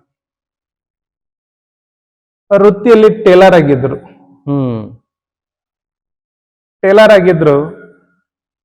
ಅವ್ರು ಬಹಳ ದೊಡ್ಡ ವಿಚಾರವಾದಿಗಳು ಆಗಿರುವಂತ ವ್ಯಕ್ತಿ. ಕಬೀರ್ ದಾಸರ ಒಂದು ಸನ್ಮಾನ ಕಾರ್ಯಕ್ರಮ ಇಟ್ಕೊಂಡಿದ್ರು. ಅವಾಗ ಅವ್ರ ಸನ್ಮಾನ ಮಾಡಿದ್ ನಿಮ್ಗೆಲ್ಲ ಗೊತ್ತು. ನಾವೇನ್ ಸತ್ಕಾರ ಮಾಡ್ತೀವಿ ಅಂದ್ರೆ ಅವ್ರವ್ರಿಗೆ ಏನು ಪ್ರೀತಿಸ್ತಾರಲ್ಲ ಅದನ್ನ ಅವ್ರಿಗೆ ಗಿಫ್ಟ್ ಆಗಿ ಕೊಡ್ತಾ ಇರ್ತೀವಿ. ಹಂಗ ಕಬೀರ್ ದಾಸರಿಗೆ ಒಂದು ಬಂಗಾರದ ಕತ್ರಿಯನ್ನ ಅವ್ರಿಗೆ ಗಿಫ್ಟ್ ಆಗಿ ಕೊಟ್ರು. ಕೊಟ್ಟಾಗ ಸತ್ಕಾರ ಮುಗಿದ್ಮೇಲೆ ಕಬೀರ್ ದಾಸರು ಒಂದು ಮಾತು ಹೇಳಿದ್ರು, ನನಗ ಬಂಗಾರ ಕತ್ರಿ ಕೊಡೋದು ಅದು ಬಹಳ ಬೆಲೆ ಬಾಳುವಂತ ಕತ್ರಿ, ಅದು ಬಂಗಾರದ್ದು. ಅದನ್ನ ನೀವು ನನಗ ಗಿಫ್ಟ್ ಆಗಿ ಕೊಟ್ಟಿದ್ರಿ, ಅದ್ರ ಬದಲಾಗಿ ಒಂದು ಸೂಜಿ ಕೊಟ್ರೆ ಬಹಳ ಖುಷಿ ಪಡ್ತಿದ್ದೆ ಅಂತ ಹೇಳಿದ್ರು ಅವ್ರು. ಯಾಕಂತ ತಿಳ್ಕೊಂಡು ಎಲ್ಲರೂ ಕೇಳಿದ್ರು. ಏನಿಲ್ಲ, ಕತ್ರಿ ಅದು ಬಂಗಾರದಾದ್ರೇನು, ಕೆಬ್ಬಣದಾದ್ರೇನು, ಬೆಳ್ಳಿದಾದ್ರೇನು ಅದು ಕತ್ತರಿಸೋ ಕೆಲಸ ಮಾಡ್ತೈತಿ. ಸೂಜಿ ಅದು ₹1 ಕಬ್ಬಣದಿರ್ಲಿ ಅದು ಜೋಡಿಸೋ ಕೆಲಸ ಮಾಡ, ಹರಿದಿದ್ದನ್ನ ಜೋಡಿಸ್ತದ. ಹಂಗ ಜಾತಿ ಅನ್ನೋದು ಈ ಸದ್ಯದ ವ್ಯವಸ್ಥೆಗೆ ಅಂತ ಹರಿತಾ ಇರುವಂತ ವ್ಯವಸ್ಥೆದಾಗಿದೆ. ಅದಕ್ಕೆ ಧರ್ಮ ಅನ್ನೋದೇನೈತಿಲ್ಲ ಜೋಡಿಸೋ ವ್ಯವಸ್ಥೆ ಅದು. ಅದಕ್ಕೆ ಧರ್ಮಕ್ಕೂ ಜಾತಿ ಇರೋ ವ್ಯತ್ಯಾಸ ಏನಂದ್ರೆ, ಧರ್ಮ ಜಾತಿ ಹರ್ಕೊಂತ ಹೋಗ್ತಾ ಇದೆ. ಅದನ್ನ ಕೂಡಿಸೋದು ಯಾವ್ದಂದ್ರೆ ಅದು ಸೂಜಿ. ಅದಕ್ಕೆ ಯಾವುದೇ ವ್ಯಕ್ತಿ ನಾವು ಆ ಜಾತಿ ಈ ಜಾತಿ ಅನ್ನೋದಕ್ಕಿಂತಲೂ ನಾವೆಲ್ಲರೂ ಮನುಷ್ಯ ಜಾತಿ ಅನ್ನೋಂತ ಭಾವನೆ ಬರ್ಬೇಕು. ನಮಗ ಇರುವಂತಹ ಮನುಷ್ಯ ಧರ್ಮವನ್ನ ಪ್ರೀತಿಸುವಂತ ವ್ಯವಸ್ಥೆ ಆಗ್ಬೇಕು. ಧರ್ಮ ಅಂದ್ರೆ ಏನಂದ್ರೆ ಪ್ರೀತಿಸೋದು, ಧರ್ಮ ಅಂದ್ರೆ ದ್ವೇಷಿಸೋದಲ್ಲ. ಈ ಜಾತಿ ವ್ಯವಸ್ಥೆದಾಗ ಏನಾಗ್ತದೆ ಅಂದ್ರೆ ಇನ್ನು ಕೆಳ ಜಾತಿಯವನು ಇನ್ನು ಮೇಲ ಜಾತಿಯವನು. ಅದಕ್ಕೆ ಅಣ್ಣ ಬಸವಣ್ಣವರು ಈ ಜಾತಿ ವ್ಯವಸ್ಥೆಯನ್ನು ಹೊಡೆದಾಕಿ ನಾವೆಲ್ಲರೂ ಒಂದೇ, ನಮಗೆ ಒಬ್ಬನೇ ತಂದೆಯ ಶಿವ ಅನ್ನೋಂಥ ಸಂದೇಶವನ್ನ ಕೊಟ್ಟಿರುವಂತಹ ಧರ್ಮ. ಗುರುಗಳು, ಇವಾಗ ನಾವು ಮುಂಚೆನೆ ನೋಡ್ತಿದ್ವಿ, ಕೆಳಗಿನ ಜಾತಿಯವರಿಗೆ ನಮ್ಮ ಮನೇಲಿ ಕರಿತಿರ್ಲಿಲ್ಲ. ಅವ್ರಿಗೆ ಚಹಾ ಕೊಡ್ಬೇಕಂದ್ರೆ ಅವ್ರಿಗೆ ಸ್ಪೆಷಲ್ ಕಪ್ಪ ಇಡ್ತಿದ್ವಿ. ಸೊ ಇವಾಗ ಅದು ಎಲ್ಲ ಒಂದೇ ಜಾತಿ ಮಾಡಿ ಹೋಗಬಹುದಾ ಅಥವಾ ಹೇಗೆ? ಅದು ರೂಢಿ ಪರಂಪರೆಯಿಂದ ನಾವು ನಡ್ಕೊತ ಬಂದದ್ದು ಹಾಗೆ ಹೋಗ್ಬಹುದಾ? ನೋಡಿ, ಈ ವ್ಯವಸ್ಥೆ ಬಂದಾಗ ಎಲ್ಲರ ಮೈಯಲ್ಲಿ ಹರಿತಿರೋದು ಒಂದೇ ರಕ್ತ ತಾನೆ. ಬೇರೆ ಬೇರೆ ಜಾತಿಯವರಿಗೆ ಬೇರೆ ಬೇರೆ ತರ ಇದೆಯಾ? ಇಲ್ಲ. ಹಾಗಿದ್ಮೇಲೆ ಜಾತಿ ಅನ್ನೋದು ತಾವು ವೃತ್ತಿಯಿಂದ ಬಂದಿರುವಂತದ್ದು ವ್ಯವಸ್ಥೆ ಇದು. ಆದ್ರೆ ಮನುಷ್ಯನಾದವನು ಇಲ್ಲಿ ಕೀಳು ಮೇಳು ಅನ್ನೋಂಥ ವ್ಯವಸ್ಥೆಯನ್ನ ಬಿಡಬೇಕು ಇವತ್ತು.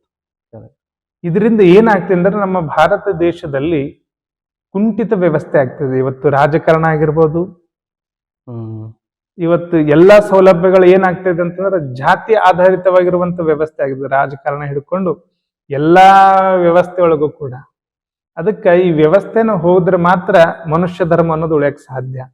ಈ ಜಾತಿ ಅನ್ನೋದಿತ್ತಂತಂದ್ರೆ ಏನಾಗುತ್ತೆ ಅಂದ್ರೆ ಮನುಷ್ಯ ಧರ್ಮ ಆಗಿ ಉಳಿಯಂಗಿಲ್ಲ, ಮಾನವೀಯತೆ ಬರೋದಿಲ್ಲ. ಅವ್ರು ಆ ಜಾತಿಯವರು, ಇವ್ರು ಈ ಜಾತಿಯವರು ಅನ್ನೋದನ್ನ ಇದೇನಾಗ್ತದೆ ಅಂದ್ರೆ ಮನುಷ್ಯ ತನ್ನ ವಿಕಾಸದ ಕಡೆ ಹೋಗ್ತಾ ಇಲ್ಲ, ಉನ್ನತಿ ಕಡೆ ಹೋಗ್ತಾ ಇಲ್ಲ, ಅವನತಿ ಕಡೆ ಹೋಗ್ತಾ ಇದ್ದಾನೆ.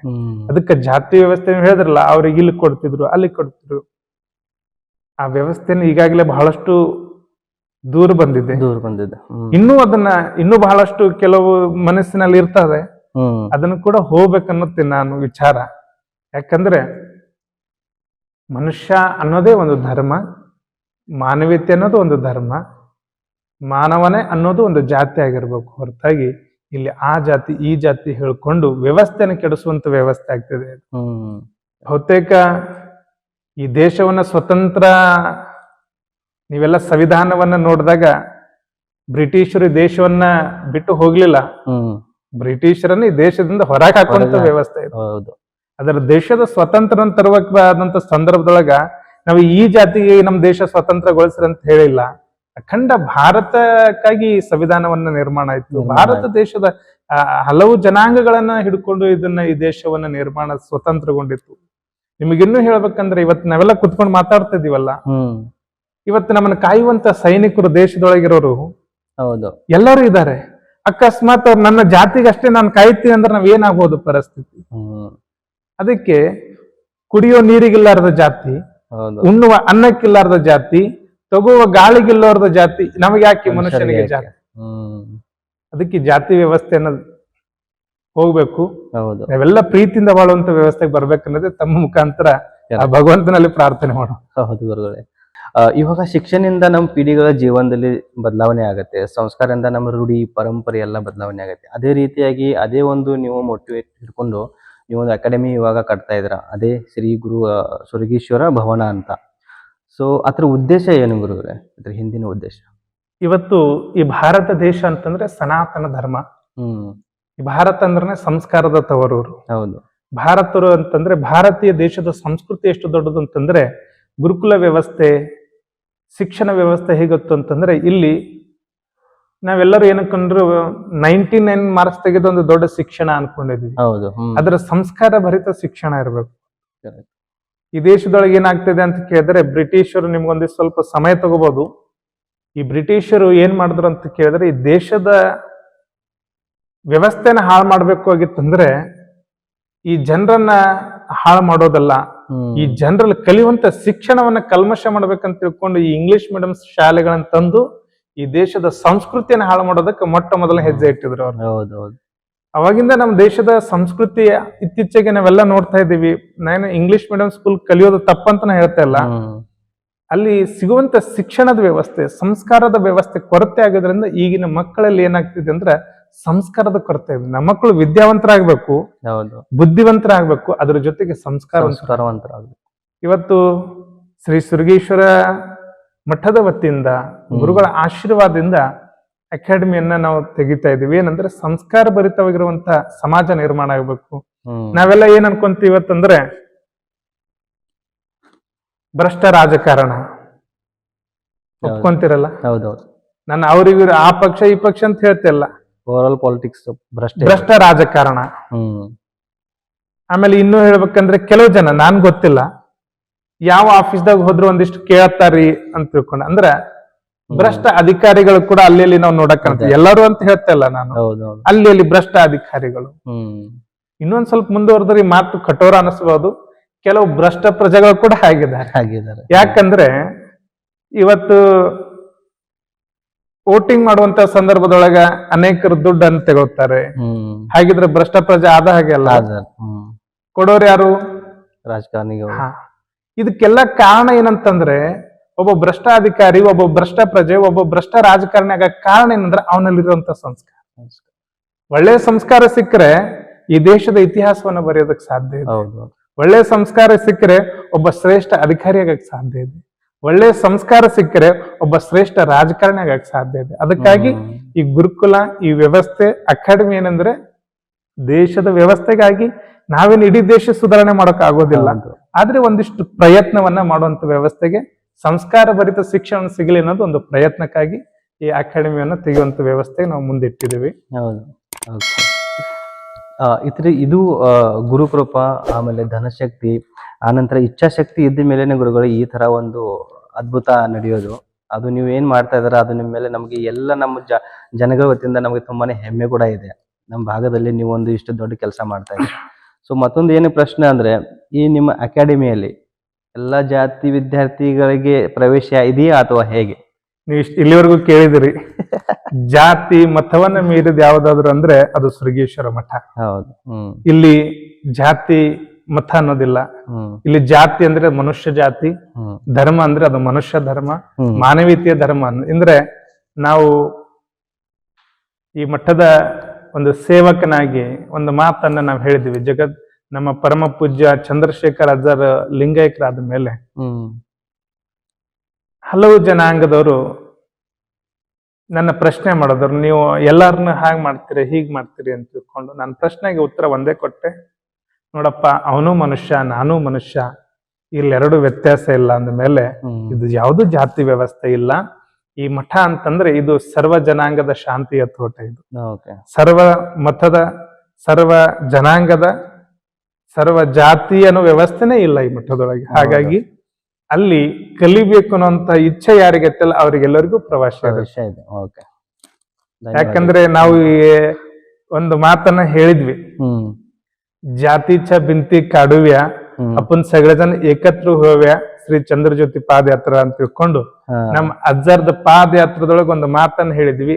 ಬರೇ ಮಾತಿನೊಳಗ ಅಷ್ಟೇ ಅಲ್ಲ, ನಾನು ಈ ಸಂದರ್ಭದಾಗ ಬಳಸ್ಬೇಕೋ ಗೊತ್ತಿಲ್ಲ, ನೀವ್ ಹೇಳಿದ್ರಿ ಕೆಲವು ಜನಾಂಗದವರಿಗೆ ಅಲ್ಲಿ ಕಪ್ದಾಗ ಚಾ ಕೊಡ್ತಾರ, ಅದನ್ನ ತಿಳ್ಕೊಂಡು ನಾವು ಸೃಗೇಶ್ವರ ಮಠದೊಳಗೆ ಯಾರೇ ಬಂದ್ರು ಕೂಡ ಅವರೆಲ್ಲರೂ ಈ ಮಠದ ಮಕ್ಕಳು ಅನ್ನೋ ಭಾವನೆದಿಂದ ಈ ಧರ್ಮ ಆ ಧರ್ಮ ಎಲ್ಲ ಮನುಷ್ಯ ಧರ್ಮದವರು ಮತ್ತು ಮನುಷ್ಯ ಜಾತಿ ಅಂತ ತಿಳ್ಕೊಂಡು ನೋಡುವಂತ ವ್ಯವಸ್ಥೆ ನಾವಿದ್ದೀವಿ. ಹಾಗಾಗಿ ಜಾತಿಯ ಅನ್ನೋಂಥದನ್ನ ಗೋಡೆಯನ್ನ ಬೀಳ್ಸೋಣ ಅಂತ ತಿಳ್ಕೊಂಡು ನಾವು ಈ ಮಠದ ಉದ್ದೇಶ ಇತ್ತು. ಹಾಗೆ ಆ ನಿಟ್ಟಿನೊಳಗೆ ಈ ಕೆಲಸ ನಡೀತಾ ಇದೆ.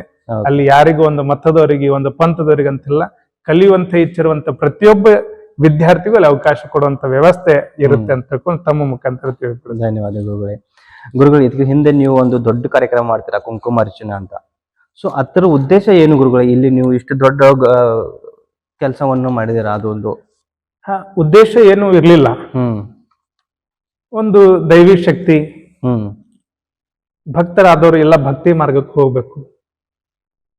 ಇವತ್ತು ಮನೆಯೊಳಗ ಕುಂಕುಮಾರ್ಚನಾ ಕಾರ್ಯಕ್ರಮದ ನೆಪದ ಜೊತೆಗೆ ಹೋಮ ಯಜ್ಞಾದಿಗಳನ್ನ ಮಾಡಿ ಪೂಜೆಯನ್ನು ಮಾಡಿ ಎಲ್ಲ ಭಕ್ತರನ್ನ ಭಕ್ತಿ ಮಾರ್ಗ ಕರ್ಕೊಂಡು ಹೋಗೋದು ಒಂದು ವ್ಯವಸ್ಥೆ.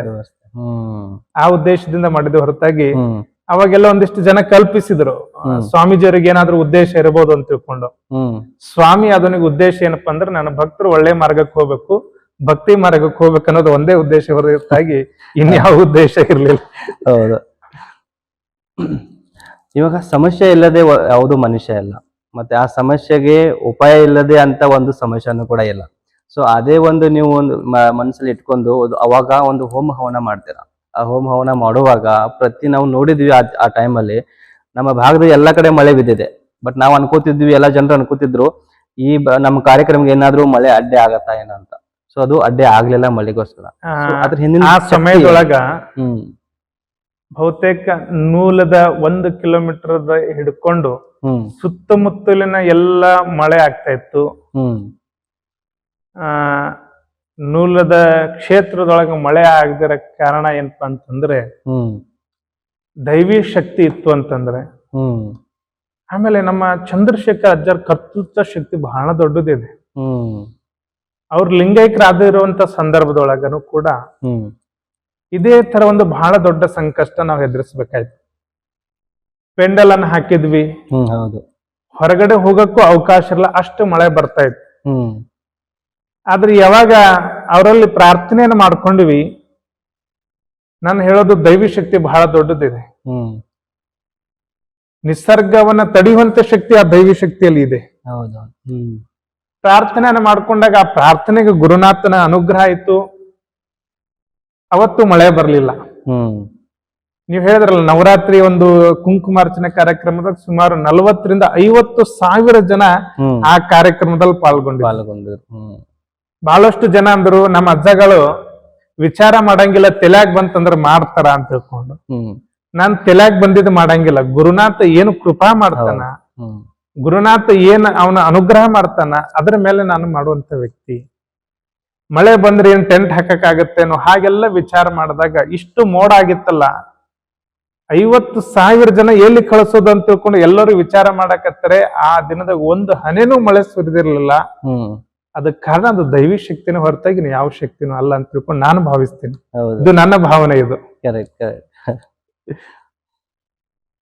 ಇವಾಗ ನೂಲು ಗ್ರಾಮದಲ್ಲಿ ಅನೇಕ ಸಂಕಲ್ಪವನ್ನು ಶ್ರೀ ಚಂದ್ರಶೇಖರ್ ಶಿವಾಚಾರ್ಯ ಮಹಾರಾಜರವರು ಮಾಡಿದ್ದಾರೆ ಸರ್. ಅದರಲ್ಲಿ ಸ್ವಲ್ಪ ಇನ್ನೂ ಸಂಕಲ್ಪವನ್ನು ಉಳಿದಿತ್ತು, ಅದು ನೀವು ಕಾರ್ಯಸಿದ್ಧಿ ಮಾಡ್ತಾ ಇದ್ದೀರಾ. ಅದ್ರಗೋಸ್ಕರ ಇವಾಗ ನೂಲದಲ್ಲಿ ಒಂದು ಸ್ಥಳ ದೇವತಾ ಸ್ಥಾಪನೆ ಆಗ್ಬೇಕಿತ್ತು ಸಾವಿರಾರು ವರ್ಷ ಹಿಂದೆ. ಸೊ ಅದು ಆಗಿರ್ಲಿಲ್ಲ. ಸೊ ನಿಮ್ಮ ಆಶೀರ್ವಾದದಿಂದ ಅದು ಆಯ್ತು. ಇವಾಗ ನಾನು ನೋಡ್ತಿದ್ದೀನಿ ದೇವಸ್ಥಾನ ಕಟ್ಟಿ ನಿಂತಿದೆ ಇವತ್ತು ನೂಲು ಗ್ರಾಮ ದೈವವಾಗಿರುವಂತಹ ಮಾರುತಿ ಮಂದಿರವನ್ನ ಸುಮಾರು 1.5 ಕೋಟಿ ರೂಪಾಯಿ ವೆಚ್ಚದಲ್ಲಿ ಆ ಮಂದಿರ ನಿರ್ಮಾಣ ಆಗಿದೆ. ಅದು ಚಂದ್ರಶೇಖರ್ ಅಜ್ಜರ ಸತ್ಯ ಸಂಕಲ್ಪ ಮತ್ತು ಭಕ್ತರ ಎಲ್ಲರ ಇಚ್ಛೆ ಮೇರೆಗೆ ಅದು ಪೂರ್ಣಗೊಂಡಿದೆ. ಆಮೇಲೆ ರಾಂಪುರ ಶ್ರೀಮಠ, ಅದು ಅಜ್ಜರ ಸಂಕಲ್ಪ, ಅದು ಪೂರ್ಣಗೊಂಡಿದೆ. ಹೀಗೆ ಇನ್ನು ಅನೇಕ ಗುರುಗಳು ಏನ್ ಸಂಕಲ್ಪ ಮಾಡಿದ್ರು ಅದನ್ನೆಲ್ಲ ಪೂರ್ಣಗೊಳ್ತದೆ. ಅದೇ ನಿಟ್ಟಿನೊಳಗ ನೂಲು ಗ್ರಾಮದ ಸ್ಥಳ ದೇವತಾ ಆಗಿರುವಂತ ಮಂದಿರವನ್ನು ಕೂಡ ಅವರ ಸಂಕಲ್ಪ ಆಗಿತ್ತು. ಇವತ್ತು ಎಲ್ಲ ಸದ್ಭಕ್ತರ ಮೇರೆಗೆ ಒಂದು ಕಮಿಟಿ ಮುಖಾಂತರವನ್ನ ಅದನ್ನು ಪೂರ್ಣಗೊಳ್ತಾ ಇದೆ ಇವತ್ತು. ಹೌದು. ಆ ನಿಟ್ಟಿನೊಳಗೆ ಗುರುಗಳು ಅನೇಕ ಅಪೇಕ್ಷೆನ ಪಟ್ಟಿದ್ರು, ಅನೇಕ ವಿಚಾರಗಳನ್ನ ಭಕ್ತರ ಸಲುವಾಗಿ ಗುರುಗಳು ಅನ್ಕೊಂಡಿದ್ರು. ಅವೆಲ್ಲವೂ ಕೂಡ ಇವತ್ತು ಸುರಗೇಶ್ವರ ಸಾಂಸ್ಕೃತಿಕ ಭವನದ ಸುಮಾರು 5-6 ಕೋಟಿ ರೂಪಾಯಿ ವೆಚ್ಚದೊಳಗ ಕಾರ್ಯ ನಿರ್ಮಾಣಗೊಳ್ತದೆ. ಈಗಾಗಲೇ ಅದು ಪ್ರಾರಂಭದ ಹಂತದಲ್ಲಿ ನಡೀತಾ ಇದ್ರೆ ಕೆಲಸ. ಈಗ ಮೊದಲನೇ ಮಹಡಿ ಸ್ಲ್ಯಾಬ್ ವರೆಗೂ ಬಂದ್ ನಿಂತಿದೆ. ಅದ್ರ ಕೆಲಸ ಈಗಾಗಲೇ ಅದರದ ಕೆಲಸ ಪ್ರಾರಂಭ ಆಗಿದೆ. ಈಗ ಅನೇಕ ಗುರುಕುಲ ವ್ಯವಸ್ಥೆ ಇದೆ. ಆಮೇಲೆ IAS IPS ಓದುವಂತ ಮಕ್ಕಳಿಗೆ ಒಂದು ಒಳ್ಳೆ ಕೋಚಿಂಗ್ ಸೆಂಟರ್ ಆಗ್ಬೇಕು ಅನ್ನುವಂತ ಸಂಕಲ್ಪ. ಅಂದ್ರೆ ಒಟ್ಟಿನಲ್ಲಿ ಹೇಳೋದು ಏನಂತಂದ್ರೆ ಇದನ್ನೆಲ್ಲ ನಡೆಯುತ್ತಿರೋದು ಮಟ್ಟದ ಸ್ಥಿರ ಆಸ್ತಿ ಏನಷ್ಟು ದೊಡ್ಡ ಶ್ರೀಮಂತ ಅಲ್ಲ. ಇದನ್ನೆಲ್ಲ ಭಕ್ತರು ಕೊಟ್ಟಿರುವಂತ ಪ್ರತಿಯೊಂದೊಂದು ರೂಪಾಯಿನೂ ಕೂಡ ಆ ಭಕ್ತರ ಒಂದು ಬಂದಿರುವಂತ ಕಾಣಿಕೆನಿಂದ ಇವತ್ತು ಇವೆಲ್ಲ ಡೆವಲಪ್ಮೆಂಟ್ ಅನ್ನ ನಡೆಯೋದಕ್ಕೆ ಸಾಧ್ಯ, ಹೊರತಾಗಿ ಇನ್ಯಾವುದು ಅಲ್ಲ ಅಂತ ತಮಗೆ ಹೇಳೋದಕ್ಕೆ ಇಚ್ಛೆ ಪಡ್ತೀನಿ. ಹೌದು ಗುರುಗಳು, ಇವಾಗ ಸನಾತನ ಧರ್ಮ ಎಷ್ಟು ಶ್ರೇಷ್ಠವಾಗಿದೆ? ಸನಾತನ ಅಂದ್ರನೇ ಶ್ರೇಷ್ಠ. ಇವತ್ತು ಸನಾತನ ಧರ್ಮ ಎಷ್ಟು ಶ್ರೇಷ್ಠ ಇದೆ ಅನ್ನೋದಕ್ಕಿಂತ ಸನಾತನ ಅನ್ನೋದನ್ನೇ ಶ್ರೇಷ್ಠ. ಯಾಕಂತ ಕೇಳಿದ್ರೆ ಇವತ್ತು ಭಾರತ ದೇಶದೊಳಗೆ ಇವತ್ತು ನೀವೆಲ್ಲ ನೋಡ್ಬೋದು, ಈ ದೇಶ ಅನೇಕ ರಾಷ್ಟ್ರಗಳಲ್ಲಿ ಇವತ್ತು ತನ್ನದೇ ಆದಂತಂದು ಛಾಪು ಮೂಡಿಸಿದೆ ಅಂತಂದ್ರೆ ಅದು ಸನಾತನ ಧರ್ಮದಿಂದ. ಸನಾತನ ಅಂತಂದ್ರೆ ಅದಕ್ಕೆ ನಿತ್ಯ ವಿನೂತನವಾಗಿ ಧರ್ಮ ಕಾರ್ಯವನ್ನ ನಡೆಸ್ತಾ ಇರ್ತದೆ. ಅದಕ್ಕೆ ಶ್ರೇಷ್ಠವಾಗಿರುವಂತಹ ಸನಾತನ ಧರ್ಮ ಪರಿಪಾಲನೆ ಮಾಡೋದು ಏನಪ್ಪಾ ಅಂತಂದ್ರೆ, ಸನಾತನ ಧರ್ಮದೊಳಗೆ ಹೇಳೋದು ಏನಂತಂದ್ರೆ ಇಲ್ಲೆಲ್ಲ ಪ್ರತಿಯೊಂದು ಮನುಷ್ಯನ ಜೀವನ ಹೇಗೆ ಬದುಕಬೇಕು, ಅಧ್ಯಾತ್ಮದ ಜೊತೆಗೆ ಯಾರು ನಂಟನಿರುತ್ತಾರಲ್ಲ ಅವ್ರಿಗೆ ಯಾವ ತೊಂದರೆಗಳು ಬರೋದನ್ನ ತೋರಿಸ್ಕೊಡೋದು ಸನಾತನ ಧರ್ಮ.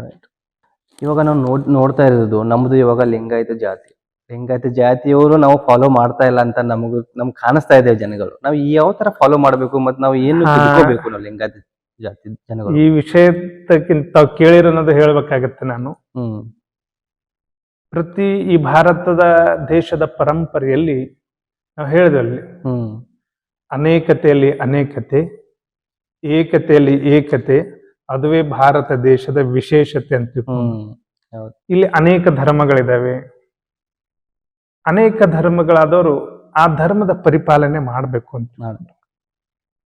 ನಾನು ಇಲ್ಲಿ ಬೇರೆ ಧರ್ಮದ ಉಲ್ಲೇಖ ಮಾಡಿದ್ರೆ ತಪ್ಪಾಗಬಹುದು, ಅಥವಾ ಒಂದು ಉದಾಹರಣೆಗಾಗಿ ಹೇಳ್ಬೇಕಂತಂದ್ರೆ ಇವತ್ತು ಕ್ರಿಶ್ಚಿಯನ್ ಧರ್ಮ, ಇಸ್ಲಾಂ ಧರ್ಮ, ಜೈನ ಧರ್ಮ, ಅದರಲ್ಲೂ ವೀರಶೈವ ಲಿಂಗಾಯತ ಧರ್ಮ, ತಮ್ಮ ತಮ್ಮ ಧರ್ಮದ ಪರಂಪರೆ ಆಚರಣೆ ಖಂಡಿತವಾಗ್ಲೂ ಅದನ್ನ ಅನುಸರಣೆ ಮಾಡಲೇಬೇಕು. ನಮ್ಮ ಧರ್ಮದ ಕುರುವಾಗಿರುವಂತ ಇಷ್ಟಲಿಂಗ, ವಿಭೂತಿ, ರುದ್ರಾಕ್ಷಿ ಧಾರಣೆ ಏನಾದ್ರೂ ಮಾಡ್ಕೊಂಡಾಗ ಮಾತ್ರ ವೀರಶೈವ ಲಿಂಗಾಯತ ಧರ್ಮದಲ್ಲಿ ದೀಕ್ಷೆನೆ ಬಹಳ ಪ್ರಮುಖ ಇದೆ. ದೀಕ್ಷೆ ಇಲ್ಲ ಅಂದ್ರೆ ಮೋಕ್ಷ ಇಲ್ಲ ಅಂತ ತಿಳ್ಕೊ. ಅಂದ್ರೆ ದೀಕ್ಷೆನೆ ಸರ್ವಸ್ವ ಅನ್ನೋದನ್ನ, ಹೌದು. ದೀಕ್ಷೆ ಅಂದ್ರೆ ಇದು ಪರಮಾತ್ಮನ ಕುರುಹು. ಹ್ಮ್ ಅಂದ್ರೆ ನಮ್ಮ ಧರ್ಮದ ಆಚರಣೆಗಳನ್ನ ಅವ್ರವ್ರ ಧರ್ಮದ ಹೇಗೆ ಆಚರಣೆ ಮಾಡಬೇಕು, ಹಾಗೆ ಪ್ರತಿಯೊಬ್ಬ ಮನುಷ್ಯನೂ ಕೂಡ ಅವರ ಧರ್ಮದ ಸಿದ್ಧಾಂತಗಳನ್ನ ಆಚರಣೆ ಮಾಡಬೇಕು. ಆ ನಿಟ್ಟಿನೊಳಗ ವೀರಶೈವ ಲಿಂಗಾಯತ ಧರ್ಮದ ತತ್ವ ಸಿದ್ಧಾಂತ ಅಂದ್ರೆ ಅಷ್ಟಾವರಣ, ಪಂಚಾಚಾರ, ಷಟಸ್ಥಲ ಅಂತ ತಿಳ್ಕೊಂಡು ಹ್ಮ್ ತ್ರಯತತ್ವಗಳು ಅಂತ ಕರ್ಕೊಂಡು ಬರ್ತಾರೆ. 3 ತತ್ವಗಳು. ಹ್ಮ್ ಇದನ್ನ ಇನ್ನೊಂದ್ಸಲ ತಮಗೆ ಸಮಯ ಇದ್ದಾಗ ಇದರ ಪೂರ್ಣ ವಿಶ್ಲೇಷಣೆಯನ್ನ ತಮಗೆ ತಿಳಿಸ್ತೀನಿ. ಹೌದು. ಆದ್ರೆ ತಮ್ಮ ಮುಖಾಂತರ ಹೇಳೋದಂದ್ರೆ, ಯಾವುದೇ ವ್ಯಕ್ತಿ ಇರಲಿ ತಮ್ಮ ಧರ್ಮದ ಆಚರಣೆ ಯಾವತ್ತೂ ಬಿಡಬಾರದು. ತಮ್ಮ ಧರ್ಮದ ಆಚರಣೆಗಳನ್ನ ಸದಾಕಾಲ ಸ್ಮರಣೆ ಮಾಡಿ ಅದನ್ನ ಅನುಸರಣೆ ಮಾಡ್ಬೇಕನ್ನೋದೇ ತಮ್ಮ ಮುಖಾಂತರ ತಿಳಿಪಡಿಸ್ತೇನೆ. ಗುರುಗಳ ಅಧ್ಯಾತ್ಮ ಅಂದ್ರೆ ಏನು? ಅಧ್ಯಾತ್ಮ ಅಂತಂದ್ರೆ ಭಗವಂತನ ನಾಮಸ್ಮರಣೆ, ಹ್ಮ್ ಮನುಷ್ಯನನ್ನ ಮಹಾದೇವನಾಗಿ ಮಾಡೋದಂದ್ರೆ ಅಧ್ಯಾತ್ಮ.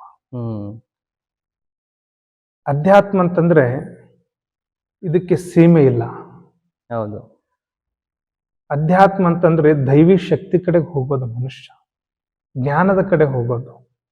ನಾವೆಲ್ಲ ಏನಾಗ್ತಿದೆ ಅಂದ್ರೆ ಅಧ್ಯಾತ್ಮದ ಇಲ್ಲಾರ್ದ್ರ ಬದುಕು ಏನಾಗ್ತಿದೆ ಅಂದ್ರೆ, ಯಾವ ಮನುಷ್ಯನಲ್ಲಿ ಅಧ್ಯಾತ್ಮತಿಕೆ ಇಲ್ಲ ಅವನು ಅನಾಚಾರಿ ಆಗ್ತಾನೆ, ಆಚಾರಹೀನನಾಗ್ತಾನೆ, ಭ್ರಷ್ಟನಾಗ್ತಾನೆ. ಹೌದು. ಯಾರಲ್ಲಿ ಅಧ್ಯಾತ್ಮ ಇದೆಲ್ಲ ಅವನು ಆಚಾರವಂತ ಆಗ್ತಾನೆ, ಜ್ಞಾನವಂತ ಆಗ್ತಾನೆ, ಬುದ್ಧಿವಂತ ಆಗ್ತಾನೆ. ಈ ಸಮಾಜದೊಳಗೆ ಒಬ್ಬ ಶ್ರೇಷ್ಠ ವ್ಯಕ್ತಿ ಆಗ್ತಾನೆ. ಇದು ಅಧ್ಯಾತ್ಮದ ಶಕ್ತಿ.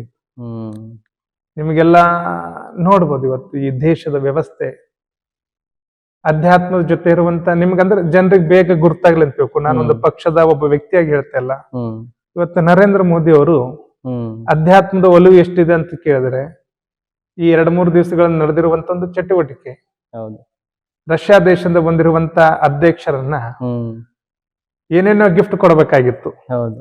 ಆದ್ರೆ ನಮ್ಮ ದೇಶದ ಸನಾತನ ಧರ್ಮದ ಗ್ರಂಥ ಆಗಿರುವಂತಹ ಭಗವದ್ಗೀತೆನ ಅವರಿಗೆ ಗಿಫ್ಟ್ ಆಗಿ ಕೊಟ್ಟರು. ರಷ್ಯನ್ ಇದು ಲ್ಯಾಂಗ್ವೇಜ್. ಅಧ್ಯಾತ್ಮದ ಶಕ್ತಿ. ಹೌದು ಹೌದು.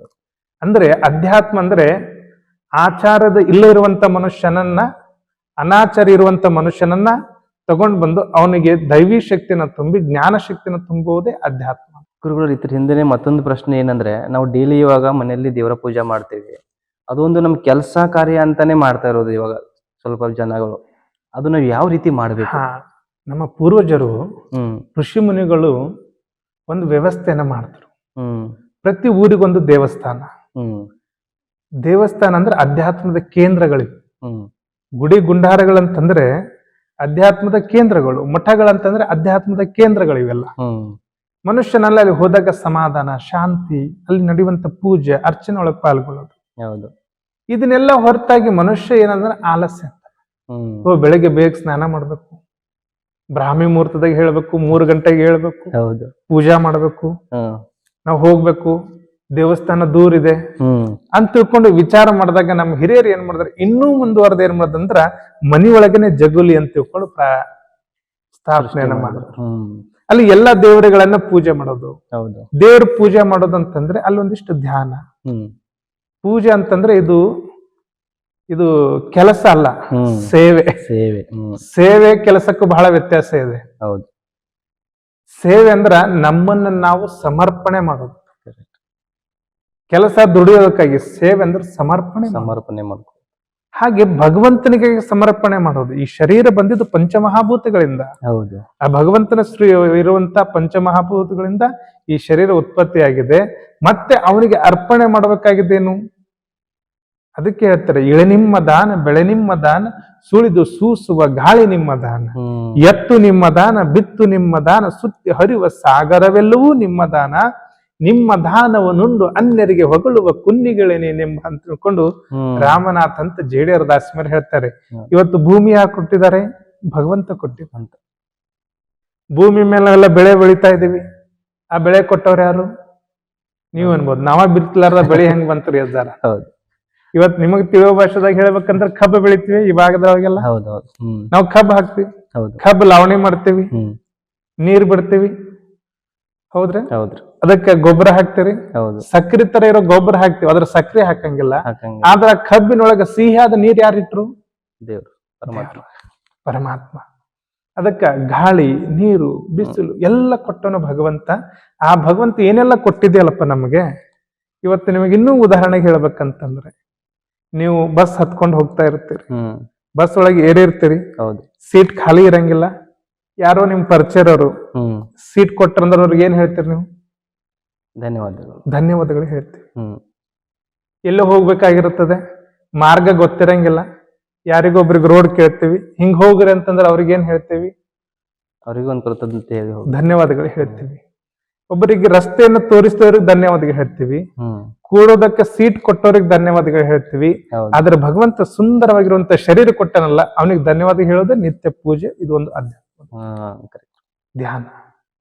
ಅದಕ್ಕೆ ಮನೆಯೊಳಗ ನಾವು ಆನಂದವಾಗಿರ್ಬೇಕು ಆಗಿತ್ತಂದ್ರೆ ಒಂದಿಷ್ಟು ಧ್ಯಾನ ಮಾಡಬೇಕು. ಹ್ಮ್ ಬೆಳಿಗ್ಗೆ ಜಗಲಿ ಪೂಜೆ ಮಾಡಿ, ದೇವರ ಪೂಜೆ ಮಾಡಿ, ಶ್ರದ್ಧೆಯಿಂದ ಭಕ್ತಿಯಿಂದ ನಿಮಗ್ ಬರುವಂತ ಮಂತ್ರಗಳಿಂದ ಗೊತ್ತಿರ್ಲಿಂದ್ರೆ ಗುರುಗಳ ಕಡೆ ಹೋಗಿ ಮಂತ್ರ ದೀಕ್ಷೆಯನ್ನು ಪಡೆದುಕೊಂಡು ಬಂದು ಮನೆಯಲ್ಲಿರುವಂತ ಎಲ್ಲ ಮಕ್ಕಳನ್ನು ಕರ್ಕೊಂಡು ಬಂದು ಪೂಜೆ ಮಾಡಿಸಿ ಒಂದು 10 ನಿಮಿಷ ಯಾರ ಮನೆಯೊಳಗ ನಿತ್ಯ ಧ್ಯಾನ ಮಾಡ್ತಾರಲ್ಲ ಆ ಮನೆ ಯಾವಾಗ್ಲೂ ಆನಂದಮಯವಾಗಿರ್ತದೆ. ನಾವೆಲ್ಲ ಹಿಂದಿನ ಕಾಲದಾಗ ನೋಡಬಹುದು, ಎಲ್ಲ ಮನೆಯೊಳಗ ವಾರಕ್ಕೊಂದ್ಸಲ ಭಜನೆ ಮಾಡ್ತಿದ್ರು. ಹೌದು ಹ್ಮ್ ಈಗ ಯಾರು ಭಜನೆ ಮಾಡೋದಿಲ್ಲ.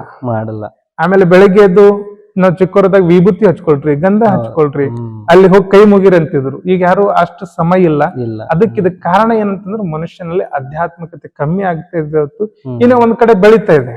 ಹ್ಮ್ ಅಧ್ಯಾತ್ಮ ಒಂದ್ ಕಡೆ ಬೆಳೀತಾ ಇದೆ. ಅಷ್ಟೇ ಜನರು, ಒಂದಿಷ್ಟು ನಾಸ್ತಿಕರ ಜನರು ಕೆಲಸದಿಂದ ಇದನ್ನ ಪೂಜೆ ಬೇಡ, ಆ ಪೂಜೆ ಬೇಡ. ಈ ಪೂಜೆ ಅನ್ನೋದು ಇದು ಮೌಢ್ಯತೆ ಅಲ್ಲ, ಹ್ಮ್ ಇದೊಂದು ಭಕ್ತಿಯ ಮಾರ್ಗ ಇದು. ಕರೆಕ್ಟ್ ಅದನ್ನ ತೋರಿಸ್ಕೊಟ್ರು ನಮ್ಮ ಋಷಿ ಮುನಿಗಳು. ಹೌದು. ಆಸ್ತಿಕ್ ಮತ್ತೆ ನಾಸ್ತಿಕ್ ಇದ್ರ ಬಗ್ಗೆ ಏನ್ ಗುರುಗಳಿದೆ, ವ್ಯತ್ಯಾಸ ಏನಿರುತ್ತೆ? ಆಸ್ತಿಕರು ಅಂತಂದ್ರೆ ನಾನ್ ಮೈಗಳ್ರು ಅಂತ ಅನ್ಬೋದು. ಇದಕ್ಕೆ ನಿಮ್ಗೆ ಉದಾಹರಣೆ ಹೇಳಿ, ಹ್ಮ್ ಯಾರಿಗ್ ಕೆಲಸ ಮಾಡಕ್ಕಾಗಲ್ಲ ಅವ್ರ ನಾಸ್ತಿಕರು. ಅವ್ರು ಹೌದು ಏನ್ ಹೇಳ್ತಾರಂದ್ರೆ ಪೂಜೆಗಳ ಬಗ್ಗೆ ಮಾತಾಡ್ತಾರೆ. ಪೂಜೆ ಮಾಡಿದ್ರೆ ಏನ್ ಫಲ? ದೇವ್ರಿಲ್ಲ, ಜಗತ್ತದೊಳಗೆ ದೇವ್ರಿಲ್ಲ. ಅವರು ದೇವ್ರಿಲ್ಲ ಅನ್ನೋರು ನಾಸ್ತಿಕರು. ಹ್ಮ್ ದೇವ್ರ ಬಗ್ಗೆ ಶ್ರದ್ಧೆ ಇಲ್ಲ, ನಂಬಿಕೆ ಇಲ್ಲ. ಅವ್ರು ಆಸ್ತಿಕರು ಮಾಡುವಂತ ಕೆಲಸ ಇದೆ. ಹೌದು ಅದ್ರ ದೇವ್ರಿದ್ದಾನೆ. ಹ್ಮ್. ಯಾರೊಬ್ಬ ಪ್ರವಚನಕಾರ ದೇವ್ರಿಲ್ಲ ದೇವ್ರಿಲ್ಲ ದೇವ್ರಿಲ್ಲ ಅಂತ ತಿಳ್ಕೊಂಡು 1.5 ತಾಸು ಪ್ರವಚನ ಮಾಡ್ದ. ಕೆಳಗ್ ಬಂದ, ಒಬ್ರು ಕೇಳಿದ್ರು, ಏನ್ರಿ ನಿಮ್ಮ ಮಾತು ಬಹಳ ಸಂತೋಷ ಆಯ್ತು ನಮಗ, ಎಷ್ಟು ಅದ್ಭುತವಾಗಿ ಮಾತಾಡಿದ್ರಿ, ನೀವು ದೇವ್ರಿಲ್ಲ ದೇವ್ರಿಲ್ಲ ಅಂತ ತಿಳ್ಕೊಂಡು ಹೇಳಿದ್ರಿ. ಇದು ನಾಸ್ತಿಕರಿಗೆ ಕೇಳಿದಾಗ ಅವ್ರಂದ್ರು, ಅದೆಲ್ಲ ದೇವ್ರ ಅನುಗ್ರಹಪ್ಪ ಅಂತ ತಿಳ್ಕೊಂಡು. ಯಾರು ದೇವ್ರಿಲ್ಲ ಅಂತ ಪ್ರವಚನ ಮಾಡಿದ, ಇದು ಅನುಗ್ರಹನು ಕೂಡ ದೇವ್ರದ್ದು ಅಂತ ತಿಳ್ಕೊಂಡು ಹೇಳ್ತಾರೆ. ಹೌದು ಅಂದ್ರೆ ಈ ಜಗತ್ತಿನೊಳಗೆ ನಾಸ್ತಿಕರು ಅನ್ನೋದಕ್ಕಿಂತಲೂ ಅವ್ರಿಗೆ ವಿಚಾರ ಇಲ್ಲಾರ್ದವ್ರು ನಾಸ್ತಿಕರು ಅಂತ ಅನ್ಬೋದು. ಕರೆಕ್ಟ್. ಗುರುಗಳ ಮುಂದೆ ಏನಂದ್ರೆ ಶಿಕ್ಷಣಗೋಸ್ಕರ ವಿದ್ಯಾಲಯ ಇರುತ್ತೆ, ಆಮೇಲೆ ಮಠ ಮತ್ತೆ ದೇವಸ್ಥಾನ ಇದು ಇರೋದು ಪರಿವರ್ತನೆಗೋಸ್ಕರ. ಸೊ ವಿಶ್ವವಿದ್ಯಾಲಯದಲ್ಲಿ ಕುಲಗುರು ಇರ್ತಾರೆ, ಆಮೇಲೆ ಮಠ ಮತ್ತೆ ಮಂದಿರ ದೇವಸ್ಥಾನಲ್ಲಿ ಸದ್ಗುರು ಇರ್ತಾರೆ. ವಿಶ್ವವಿದ್ಯಾಲಯ ಆಮೇಲೆ ನಮ್ಮ ದೇವಸ್ಥಾನ ಮಠ, ಇದ್ರ ಬಗ್ಗೆ ವ್ಯತ್ಯಾಸ ಏನಿದೆ? ಅಲ್ಲಿ ಶಿಕ್ಷಣ ವ್ಯವಸ್ಥೆಯಲ್ಲಿ ಹ್ಮ್ ಭೌತಿಕ ವಿಕಾಸವನ್ನ ಹೇಳ್ಕೊಡ್ತಾರೆ. ಮನುಷ್ಯನ ಬದುಕಿಗೆ ಭೌತಿಕವಾಗಿ ಏನು ಬೇಕಲ್ಲ ಅದು ವಿದ್ಯಾಲಯಗಳೆಲ್ಲ ಸಿಗುತ್ತದೆ. ಇನ್ನು ಮಠ ಮಂದಿರಗಳಂದ್ರೆ ಅದು ಅಧ್ಯಾತ್ಮದ ವಿದ್ಯಾಲಯಗಳಿವೆಲ್ಲ. ಹ್ಮ್ ಅಂದ್ರೆ ಆಂತರಿಕ ಒಂದು ಶಕ್ತಿ ಇದೆ, ಭೌತಿಕ ಮತ್ತು ಅಂತರ್ಗತವಾಗಿ ನೀನು ಹೇಗೆ ಉನ್ನತ ಸ್ಥಾನಕ್ಕೆ ಹೋಗ್ಬೇಕನ್ನೋದು ಮಠ ಮಂದಿರಗಳು ಕಲಿಸ್ಕೊಡ್ತೇವೆ. ಗುರುಗಳೇ, ನಾನು ಜನಗಳ ಕಡೆಯಿಂದ ಕೇಳ್ಪಟ್ಟೆ, ನೀವು ಇಷ್ಟು ಸುರಗೀಶ್ವರ ಮಠನೂ ಸಂಭಾಳಿಸ್ತೀರಾ, ಅಕಾಡೆಮಿಯಾಗಿ ಕೆಲಸ ನಡೀತಾ ಇದೆ ಅದು ಕೂಡ ಸಂಭಾಳಿಸ್ತೀರಾ. ಅದೇ ಜೊತೆಗೆ ನಮ್ಮ ಭಾಗದಲ್ಲಿ ಇನ್ನು ದೇವಸ್ಥಾನ ಮಠಗಳು ಇನ್ನು ಎಷ್ಟು ಡೆವಲಪ್ ಆಗ್ಬಹುದು ಅದ್ರ ಕಡೆ ನಿಮ್ದು ಲಕ್ಷ್ಯ ಇದೆ. ನೀವು ಪದೇ ಪದೇ ಅಲ್ಲಿ ಹೋಗಿ ನೀವು ಏನು ಮಾಡಬೇಕು ಅದನ್ನು ನೀವು ಎಲ್ಲ ಡೆವಲಪ್ ಮಾಡ್ತಾ ಇದ್ದೀರಾ. ಅದ್ರ ಬಗ್ಗೆ ಯಾಕೆ ಗುರುಗಳು ಇದು ಇಷ್ಟೊಂದು ಕಷ್ಟ ಯಾಕೆ? ಅದ್ರ ಹಿಂದೆ ಏನು ಉದ್ದೇಶ ನಿಮ್ದು? ಉದ್ದೇಶ ಏನಂತಂದ್ರೆ ಹಾ ಭಗವಂತ ಒಂದು ಒಳ್ಳೆ ಬದುಕನ್ನು ಕೊಟ್ಟಿದ್ದಾನೆ, ಹ್ಮ್ ಒಂದು ಒಳ್ಳೆ ಅವಕಾಶವನ್ನ ನಮ್ಗೆ ಕೊಟ್ಟಿದ್ದಾನೆ. ಹೌದು. ಸುರಗೀಶ್ವರ ಮಠದ ಒಬ್ಬ ಸೇವಕನಾಗಿ ಎಷ್ಟು ಕೆಲಸ ಮಾಡಬೇಕು ಅಷ್ಟು ಅವಕಾಶವನ್ನು ಕೊಟ್ಟಿದ್ದಾನೆ.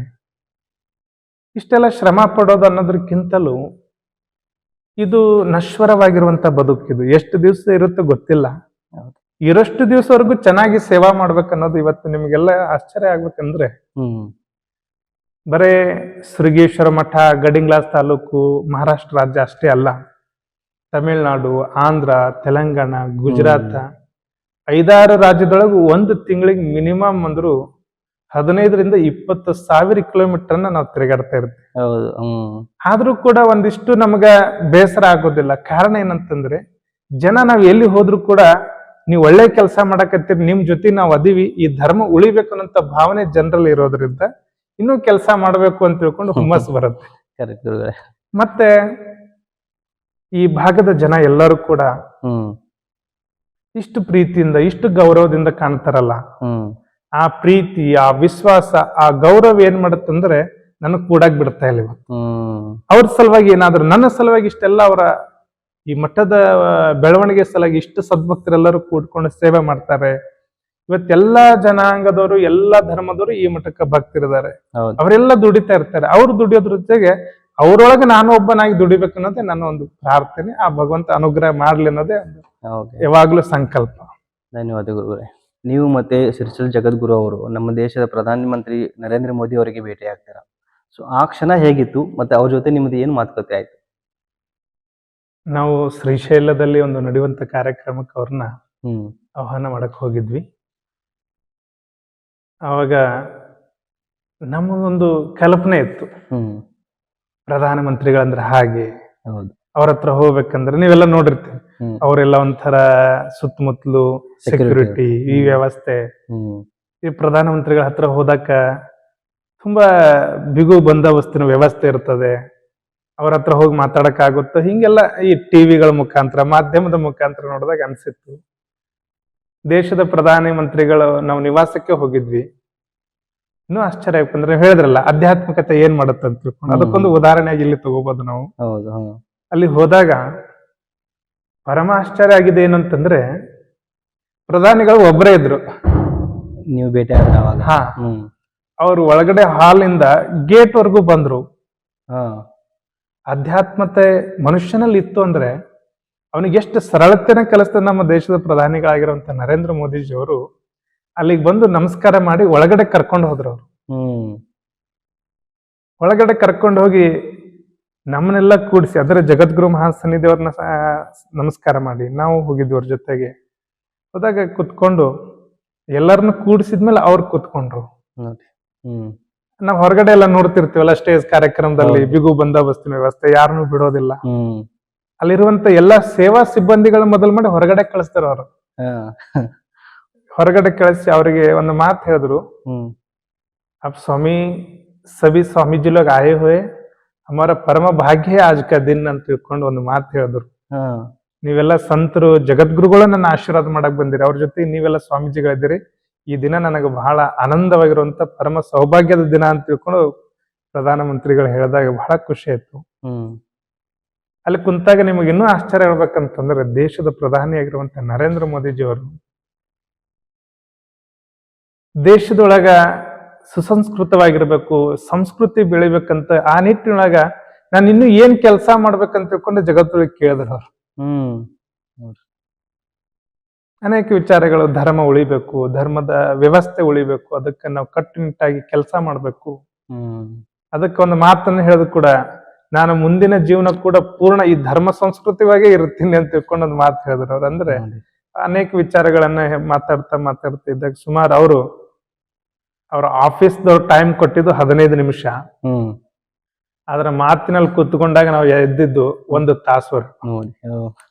ದೇಶದ ಪ್ರಧಾನಿಯವರು 1 ತಾಸು ಅವ್ರ ಜೊತೆಗೆ ಇರುವಂತ ಒಂದು ಒಳ್ಳೆ ಯೋಗ. ಅಂದ್ರೆ ಒಬ್ಬ ಧರ್ಮದ ಹಾದಿಯಲ್ಲಿ ನಡೆಯುವಂತ ಈ ದೇಶ ಕಂಡ ಅಪರೂಪದ ಪ್ರಧಾನಿ ಮಂತ್ರಿಗಳ ಜೊತೆಗೆ ಇದ್ದಿದ್ದು ಅದೊಂದು ಬಹಳ ಸುಂದರವಂತ ಕ್ಷಣಗಳು. ಧನ್ಯವಾದಗಳು ಗುರುಗಳೇ. ಇವಾಗ ಶ್ರೀಶೈಲಲ್ಲಿ ಜಗದ್ಗುರು ಅಂದ್ರೆ ಒಂದು ಶಕ್ತಿ, ಅವ್ರ ಬಗ್ಗೆ ನೀವು 1-2 ಮಾತು. ಜಗದ್ಗುರು ಮಹಾಸನ್ನಿಧಿಯವರು ಅಂತಂದ್ರೆ ಏನ್ ಇಲ್ಲಿವರೆಗೂ ಮಾತಾಡಿನಲ್ಲ, ಈ ಶಕ್ತಿನೇ ಜಗದ್ಗುರುಗಳು. ಇವತ್ತು ಶ್ರೀಶೈಲದ ಜಗತ್ತೊಳು, ಶ್ರೀಶೈಲ ಕ್ಷೇತ್ರದೊಳಗೆ ಬಹಳ ದೊಡ್ಡ ಅಧ್ಯಾತ್ಮದ ಶಕ್ತಿಯಾಗಿ ಇವತ್ತು ಅಲ್ಲಿ ಬಹಳ ದೊಡ್ಡದೊಂದು ವ್ಯವಸ್ಥೆಯನ್ನ ಹಮ್ಮಿಕೊಂಡಿದ್ದಾರೆ. ಅಲ್ಲಿ ಬರುವಂತ ಯಾತ್ರಿಕರಿಗೆ ಒಂದು ದೊಡ್ಡದು ವ್ಯವಸ್ಥೆ, ಉಳ್ಕೊಳ್ಳೋದು ವ್ಯವಸ್ಥೆ, ಹಾಸ್ಪಿಟ್ಲು ಮತ್ತು ವಿದ್ಯಾರ್ಥಿಗಳಿಗಾಗಿ ಗುರುಕುಲ ಸ್ಥಾಪನೆ. ಹೀಗೆ ಜಗದ್ಗುರು ಮಹಾಸನ್ನಿಧಿಯವರು ಸುಮಾರು ಹಗಲು ರಾತ್ರಿ ಎನ್ನದೆ ಧರ್ಮ ಪ್ರಚಾರ, ಧರ್ಮ ಸಂಸ್ಕೃತಿ, ಧರ್ಮ ಜಾಗೃತಿಗಾಗಿ ಶ್ರಮ ಪಡುವಂತಹ ಜಗದ್ಗುರುಗಳಂದ್ರೆ ಅದು ಶ್ರೀಶೈಲ ಜಗದ್ಗುರುಗಳಂದ್ರೆ ತಪ್ಪಾಗಲಿಕ್ಕಿಲ್ಲ. ಅಧ್ಯಾತ್ಮದೊಳಗ ಪ್ರತಿನಿತ್ಯನ ನಾನು ಇವತ್ತು ವಿದ್ಯಾರ್ಥಿ ಜೀವನ ಅಂತ ತಿಳ್ಕೊಂಡೇನೆ ನನ್ನ ದಿನಚರಿಯನ್ನ ಆರಂಭ ಆರಂಭ ಮಾಡ್ತೀನಿ. ಮಾಡ್ತೀರಿ. ಅದ್ರೊಳಗೆ ಪ್ರತಿನಿತ್ಯಲೂ ನನಗೆ ಪ್ರತಿಯೊಂದು ಪ್ರಶ್ನೆಗೂ ಉತ್ತರ ಕೊಡೋರಂತಂದ್ರೆ ಪರಮ ಪೂಜ್ಯ ಸರಳತೆಯ ಸಾಕಾರ ಮೂರ್ತಿಗಳಾಗಿರುವಂತಹ ಗೋಡಗೆರೆಯ ಮಲ್ಲಯ್ಯ ಅಜ್ಜರು ಅವರು ಬಹಳ ಅಪರೂಪದ ಗುರುಗಳು. ಅವ್ರು ಪ್ರತಿದಿನ ಚಿಂತನೆಯನ್ನ ಅವ್ರ ಜೊತೆ ನಾವು ಮಾಡ್ತಾ ಇರ್ತೀವಿ. ಹೌದು. ಓಕೆ. ಧನ್ಯವಾದ ಗುರುಗಳೇ. ಇವಾಗ ನೀವು ಎಲ್ಲಾನು ನಮ್ದು ಸನಾತನ ಧರ್ಮ ಆಗ್ಲಿ, ನಮ್ದು ಏನಿದೆ, ನಾವು ಹೇಗೆ ನಡ್ಕೋಬೇಕು ನಮ್ಮ ಜೀವನದಲ್ಲಿ ಎಲ್ಲಾನು ನಮಗೆ ತಿಳಿಸ್ಕೊಟ್ಟಿದ್ದೀರಾ ಗುರುಗಳೇ. ಇವಾಗ ನಾವು ಮುಂದಿನ ಹೆಜ್ಜೆ ಅಂದ್ರೆ ರ್ಯಾಪಿಡ್ ಫೈರ್ ಅಲ್ಲಿ ಹೋಗೋಣ. ರ್ಯಾಪಿಡ್ ಫೈರ್, ನಿಮ್ಮ ಪ್ರತಿದಿನ ಪ್ರೇರಣೆ. ದಿನದ ಪ್ರೇರಣೆ ಅಂತಂದ್ರೆ ಅದು ಸುರಗೀಶ್ವರ ಮತ್ತು ಚಂದ್ರಶೇಖರ್ ಅಜ್ಜರು. ಓಕೆ. ಒಂದು ಪದ ಸ್ವಾಮೀಜಿ ಅವ್ರನ್ನ ವಿವರಿಸೋದು. ಒಂದು ಪದದಲ್ಲಿ ನೀವು ಸ್ವಾಮೀಜಿ ಅವ್ರನ್ನ ವಿವರಿಸಿ. ಸ್ವಾಮೀಜಿ ಅಂದ್ರೆ ಸಮಾಜದ ಬಹಳ ದೊಡ್ಡ ಸೇವಕ ಮತ್ತು ಪ್ರಥಮ ಸೇವಕ. ಓಕೆ. ಒಳ್ಳೆ ಅಭ್ಯಾಸ ಏನು? ಒಳ್ಳೆ ಅಭ್ಯಾಸ ಅಂತಂದ್ರೆ ಕೆಟ್ಟದನ್ನ ಮಾಡದೇ ಇರುವುದು, ಕೆಟ್ಟದನ್ನ ಆಡದೇ ಇರುವುದು, ಇನ್ನೊಬ್ಬರನ್ನ ದ್ವೇಷ ಮಾಡದೇ ಇರೋದು ಒಳ್ಳೆ ಅಭ್ಯಾಸ. ಒಳ್ಳೆ ಅಭ್ಯಾಸ. ನಿಮ್ಮ ಮನಸ್ಸಿಗೆ ಹತ್ತಿರವಾದ ತೀರ್ಥಕ್ಷೇತ್ರ ಯಾವುದು? ಮನಸ್ಸಿಗೆ ಹತ್ತಿರವಾಗಿರೋ ತೀರ್ಥಕ್ಷೇತ್ರ ಅಂದ್ರೆ ಸುರಗೇಶ್ವರನ ಸನ್ನಿಧಾನ, ಚಂದ್ರಶೇಖರ್ ಅಜ್ಜರ ಪಾದನೆ ನನ್ನ ತೀರ್ಥಕ್ಷೇತ್ರ. ಒಳ್ಳೆ. ಪ್ರೀತಿ ಅಂದ್ರೆ ಏನು ನಿಮ್ ಪ್ರಕಾರ? ಪ್ರೀತಿ ಅಂದ್ರೆ ಇನ್ನೊಬ್ಬರನ್ನ ದ್ವೇಷ ಮಾಡೋದೇ, ಎಲ್ಲರೊಳಗ ನಾನೊಬ್ಬನೇ ಆಗಿರುವುದೇನೆ ಪ್ರೀತಿ. ನಾನೊಬ್ಬನೊಳಗೆ ಎಲ್ಲರಲ್ಲ, ಎಲ್ಲರೊಳಗೂ ನಾನೊಬ್ಬ ಅನ್ನೋದೇ, ಎಲ್ಲರ ಜೊತೆಗಿರುವುದೇ ಪ್ರೀತಿ. ಓಕೆ. ನಿಮ್ಗೆ ಇಷ್ಟವಾದ ಊಟ? ಶಿವನಿಗೆ ಅರ್ಪಿತವಾಗಿರೋಂಥ ನಮ್ಮ ಇಷ್ಟಲಿಂಗಕ್ಕೆ ಅರ್ಪಿತವಾಗಿದೆ ಎಲ್ಲದೂ ಅದು ಪ್ರಸಾದನೆ. ಅದು ಎಲ್ಲನೂ ಇಷ್ಟನೇ. ಅದು ಶಿವನಿಗೆ ಅರ್ಪಿತವಾಗಿರೋದು ಪ್ರಸಾದ. ಓಕೆ. ನೀವು ನಿಮ್ಮ ಜೀವನದಲ್ಲಿ ಕಲಿತಿರೋದು ದೊಡ್ಡ ಪಾಠ? ನಾನು ಜೀವನದಲ್ಲಿ ಕಲಿತಿರೋ ದೊಡ್ಡ ಪಾಠ ಅಂತಂದ್ರೆ ಭಕ್ತರ ಸೇವೆಯನ್ನು ಮಾಡುವುದೇ ಒಂದು ದೊಡ್ಡ ಪಾಠ ನನಗೆ. ಯಾಕಂದ್ರೆ ಪ್ರತಿದಿನನೂ ಪ್ರತಿ ಹೆಜ್ಜೆನೂ ಭಕ್ತರಿಗಾಗಿ ಕಲಿಬೇಕನ್ನೋದೇ ನನ್ನ ದೊಡ್ಡ ಪಾಠ. ಓಕೆ. ಇವಾಗ ಲಾಸ್ಟ್, ನಿಮ್ಮ ಮುಖ್ಯವಾದ ಸಂದೇಶ ಏನು ನಮ್ಮ ಜನಗಳಿಗೆ? ಮುಖ್ಯವಾದ ಸಂದೇಶ, ಎಲ್ಲ ಮನುಕುಲದ ಸದ್ಭಕ್ತರು, ಎಲ್ಲ ಶರಣ ಬಂಧುಗಳು, ಎಲ್ಲ ಪರಮಾತ್ಮ ಸ್ವರೂಪಿಗಳು ಎಲ್ಲರಿಗೂ ಹೇಳೋದಿಷ್ಟೇ, ಜೀವನ ಅಂದ್ರೆ ಬಹಳ ದೊಡ್ಡದಲ್ಲ. ನಾವೆಲ್ಲ ಏನೋ ಅನ್ಕೊಂಡಿದ್ದು 100 ವರ್ಷ ಇರಬಹುದು ಅಂತ ತಿಳ್ಕೊಂಡು, ಅಷ್ಟು ದೊಡ್ಡದಾಗಿ ಇವತ್ತಿನ ಈ ದಿನಮಾನಗಳದೊಳಗ ಈ ಆಹಾರ, ಈ ವ್ಯವಹಾರ, ಈ ವಿಹಾರದೊಳಗ ಬಹಳ ಕಷ್ಟ ಇದೆ. ಆದ್ರೆ ಎಲ್ಲರಿಗೂ ಹೇಳೋದಿಷ್ಟೇ, ನಾವು ಇರೋಷ್ಟು ದಿವಸ ಆನಂದವಾಗಿರ್ಬೇಕು ಅಂತಂದ್ರೆ ಒಳ್ಳೆ ಅಭ್ಯಾಸಗಳನ್ನ ರೂಢಿಸ್ಕೊಳ್ಬೇಕು, ಒಳ್ಳೆ ವಿಚಾರಗಳನ್ನ ರೂಢಿಸ್ಕೊಳ್ಬೇಕು. ಸದ್ವಿನಯ, ಸದ್ಗುಣಗಳು, ಸಚ್ಚಿಂತನೆ, ಸದ್ವಿಚಾರ, ಆಚಾರ ಮತ್ತು ಒಳ್ಳೆ ಜನರ ಸಂಘ ಮತ್ತು ಭಗವಂತನ ಧ್ಯಾನ, ನಿತ್ಯ ಪ್ರಾರ್ಥನೆ, ನಿತ್ಯ ಪೂಜೆ, ಜೊತೆಗೆ ಒಳ್ಳೆ ಚಿಂತನೆಗಳನ್ನು ಮಾಡೋದೇ ಈ ಅಭ್ಯಾಸಗಳನ್ನ ಇಟ್ಕೊಂಡ್ರೆ ಬದುಕಿಗೆ ನಾವೆಲ್ಲರೂ ಆನಂದವಾಗಿರಬಹುದು. ಜೊತೆಗೆ ಅವಾಗ ಮಠದ ದರ್ಶನ, ಧಾರ್ಮಿಕ ಕ್ಷೇತ್ರಗಳ ದರ್ಶನ, ಸತ್ಸಂಗ ತಾವೆಲ್ಲರೂ ರೂಢಿಸ್ಕೊಳ್ರಿ ಅನ್ನೋದೇ ಒಂದು ಸಂದೇಶದ ಜೊತೆಗೆ ಮನುಷ್ಯ ಅಂದ್ರೆ ದ್ವೇಷಿಸುವುದಲ್ಲ, ಪ್ರೀತಿಸಿದವರಿಗೆ ಪ್ರೀತಿಸುವನು ಮಾನವ, ಪ್ರೀತಿಸದೆ ಇರುವರನ್ನು ಪ್ರೀತಿಸುವನು ಮಹಾಮಾನವ, ದ್ವೇಷಿಸುವರನ್ನು ಪ್ರೀತಿಸುವನು ದೈವ ಮಾನವ. ಈ ಮನುಷ್ಯ ದೈವ ಮಾನಬೇಕು, ದೈವತ್ವ ಶಕ್ತಿ ಕಡೆ ನಾವು ಹೋಗ್ಬೇಕಂದ್ರ ದ್ವೇಷವನ್ನು ಬಿಡಬೇಕು, ಪ್ರೀತಿಯನ್ನು ಹಿಡಬೇಕಂತ ತಿಳ್ಕೊಂಡೆ ತಮ್ಮ ಎಲ್ಲರಿಗೂ ಹೇಳುತ್ತಾ, ಜಗದ್ಗುರು ಪರಂಪರೆ ಎಲ್ಲ ಈ ದಾರ್ಶನಿಕ ವಿಭೂತಿ ಮಹಾಸಂತರ ದರ್ಶನ ಆಶೀರ್ವಾದ ನಿಮ್ಮೆಲ್ಲರಿಗಾಗ್ಲಿ. ಅದರ ಜೊತೆಗೆ ನಾವೆಲ್ಲರೂ ಇರೋಷ್ಟು ದಿವಸ ಆನಂದಮಯವಾಗಿ ಬದುಕಬೇಕು. ಭಗವಂತನ ಸದ್ವಿನಯ, ಸಚ್ಚಿಂತನೆಯೊಳಗೆ ತಾವೆಲ್ಲ ತೊಳ್ಕೊಳ್ಬೇಕು. ಮತ್ತೆ ಧರ್ಮದ ಹಾದಿಯನ್ನು ಬಿಡದೆ ಧರ್ಮದಲ್ಲೇ ನಾವು ನಡಿಬೇಕನ್ನಂತ ವ್ಯವಸ್ಥೆಗೆ ತಾವೆಲ್ಲರೂ ಬರಬೇಕು ಅಂತ ತಿಳ್ಕೊಂಡು ಹೇಳಿ, ಸುರಗೀಶ್ವರ ಮಠದಿಂದ ನಮ್ಮ ಈಸಿ ಬ್ರೋ ಎನ್ನುವಂಥ ಒಂದು ಅಪರೂಪದ ಚಾನಲ್, ಯೂಟ್ಯೂಬ್ ಚಾನಲ್ ಒಳಗೆ ಇವತ್ತು ಅವರು ಬಹಳ ದಿನಗಳಿಂದ ಸುರೇಶ್ ಅನ್ನೋರು ಕೇಳ್ತಾ ಇದ್ರು, ಅಜ್ಜರನ ಮಠ ಈ ಒಂದು ಎಲ್ಲ ಜನರಿಗೆ ತಲುಪಿಸುವಂತ ವ್ಯವಸ್ಥೆ ಮಾಡೋಣ ಅನ್ನುವಂಥ ನಿಟ್ಟಿನೊಳಗ ಬಹಳ ಸಮಯವನ್ನು ತೆಗೆದುಕೊಂಡು ಇವತ್ತು ಅವರೆಲ್ಲರೂ ಕೂತ್ಕೊಂಡಿದ್ದಾರೆ. ನಮ್ಮ ಕ್ಯಾಮ್ರಾಮ್ಯಾನ್ ಆಗಿರ್ಬೋದು, ನಮ್ಮ ಯೂಟ್ಯೂಬ್ ಚಾನಲ್ಗಾಗಿ ಸಹಕಾರ ಮಾಡ್ತಿರುವಂತ ತಾವೆಲ್ಲರೂ ಬಹಳ ಶ್ರದ್ಧಾ ಭಕ್ತಿಯಿಂದ ಮಠದ ಒಂದು ವಿಚಾರ ಆಗಿರ್ಬೋದು, ಸ್ವಾಮಿತ್ವ ಅಂದ್ರೆ ಏನು, ಧರ್ಮ ಅಂದ್ರೆ ಏನು, ಧರ್ಮದ ಜೊತೆಗೆ ನಂಟು ಹೇಗಿರ್ಬೇಕು, ಅಧ್ಯಾತ್ಮ ಅಂದ್ರೆ ಏನು, ಸ್ವಾಮಿ ಮಾಡುವಂತ ಕೆಲಸ ಏನು, ಮಠಗಳು ಮಾಡುವಂತ ಕೆಲಸ ಏನು, ಮಠ ಮಂದಿರಗಳಂದ್ರೆ ಯಾವುದರ ಸಲುವಾಗಿದ್ದಾವೆ, ಅನೇಕ ವಿಚಾರಗಳನ್ನ ಈ ಇವತ್ತಿನ ಒಂದು ಸಂದರ್ಶನದಲ್ಲಿ ತಾವೆಲ್ಲ ತಿಳ್ಕೊಂತ ವ್ಯವಸ್ಥೆ ಸುರೇಶ್ ಅವ್ರು ಮಾಡಿದ್ದಾರೆ. ಈಜಿ ಬ್ರೋ ಕನ್ನಡ ಚಾನಲ್ ಹಾಗೂ ಮರಾಠಿ ಚಾನಲ್ ತಾವೆಲ್ಲ ಅದನ್ನ ವೀಕ್ಷಣೆ ಮಾಡಿ, ಜೊತೆಗೆ ನಾವು ಏನಾದ್ರೂ ಹೊಸದನ್ನ ಈ ಧರ್ಮಕ್ಕೆ ಕೊಡ್ಬೇಕನ್ನಂತ ಹೆಜ್ಜೆ ಇವತ್ತು ಈಸಿ ಬ್ರೋ ಕನ್ನಡ ಚಾನಲ್ದಿಂದ ಇವತ್ತು ಪ್ರಾರಂಭ ಆಗಿದೆ. ಇದ್ರ ಮುಖಾಂತರ ಇನ್ನೂ ಅನೇಕ ಧರ್ಮದ ವಿಚಾರಗಳನ್ನ ತಮಗೆ ಮತ್ತೆ ತಮಗೆ ತಿಳಿಸುವಂತ ವ್ಯವಸ್ಥೆ ತಮಗೆ ಆಗುತ್ತೆ ಅಂತ ತಿಳ್ಕೊಂಡು ಹೇಳಿ, ತಾವೆಲ್ಲರೂ ಕೂಡ ಧರ್ಮದ ಮಾರ್ಗವಾಗಿ ನಡೆಯಿರಿ, ಧರ್ಮಕ್ಕಾಗಿ ಬಾಳಿರಿ, ಧರ್ಮಕ್ಕಾಗಿ ಏಳಿರಿ ಅನ್ನುವಂಥ ಸಂದೇಶವನ್ನು ಕೊಟ್ಟು ತಮಗೆಲ್ಲರಿಗೂ ಭಗವಂತ ಒಳ್ಳೆಯದನ್ನು ಮಾಡಲಿ. ಸದ್ಗುರು ಶ್ರೀ ಸುರಗೀಶ್ವರ ಶ್ರೀ ಗುರು ಚಂದ್ರಶೇಖರ ಕೃಪಾಶಕ್ತಿ ತಮ್ಮೆಲ್ಲರ ಮೇಲೆ ಇರ್ಲಿ ಅಂತ ತಿಳ್ಕೊಂಡು ಹೇಳಿ, ತಮ್ಮೆಲ್ಲರ ಹೃದಯಾಂತರ ಪರಂ ಜೊತೆಗೆ ಮತ್ತೊಮ್ಮೆ ಭಕ್ತಿಯ ಪ್ರಣಾಮಗಳು. ಜೈ ಗುರುದೇವ್. ಗುರುಗಳೇ, ಥ್ಯಾಂಕ್ ಯು.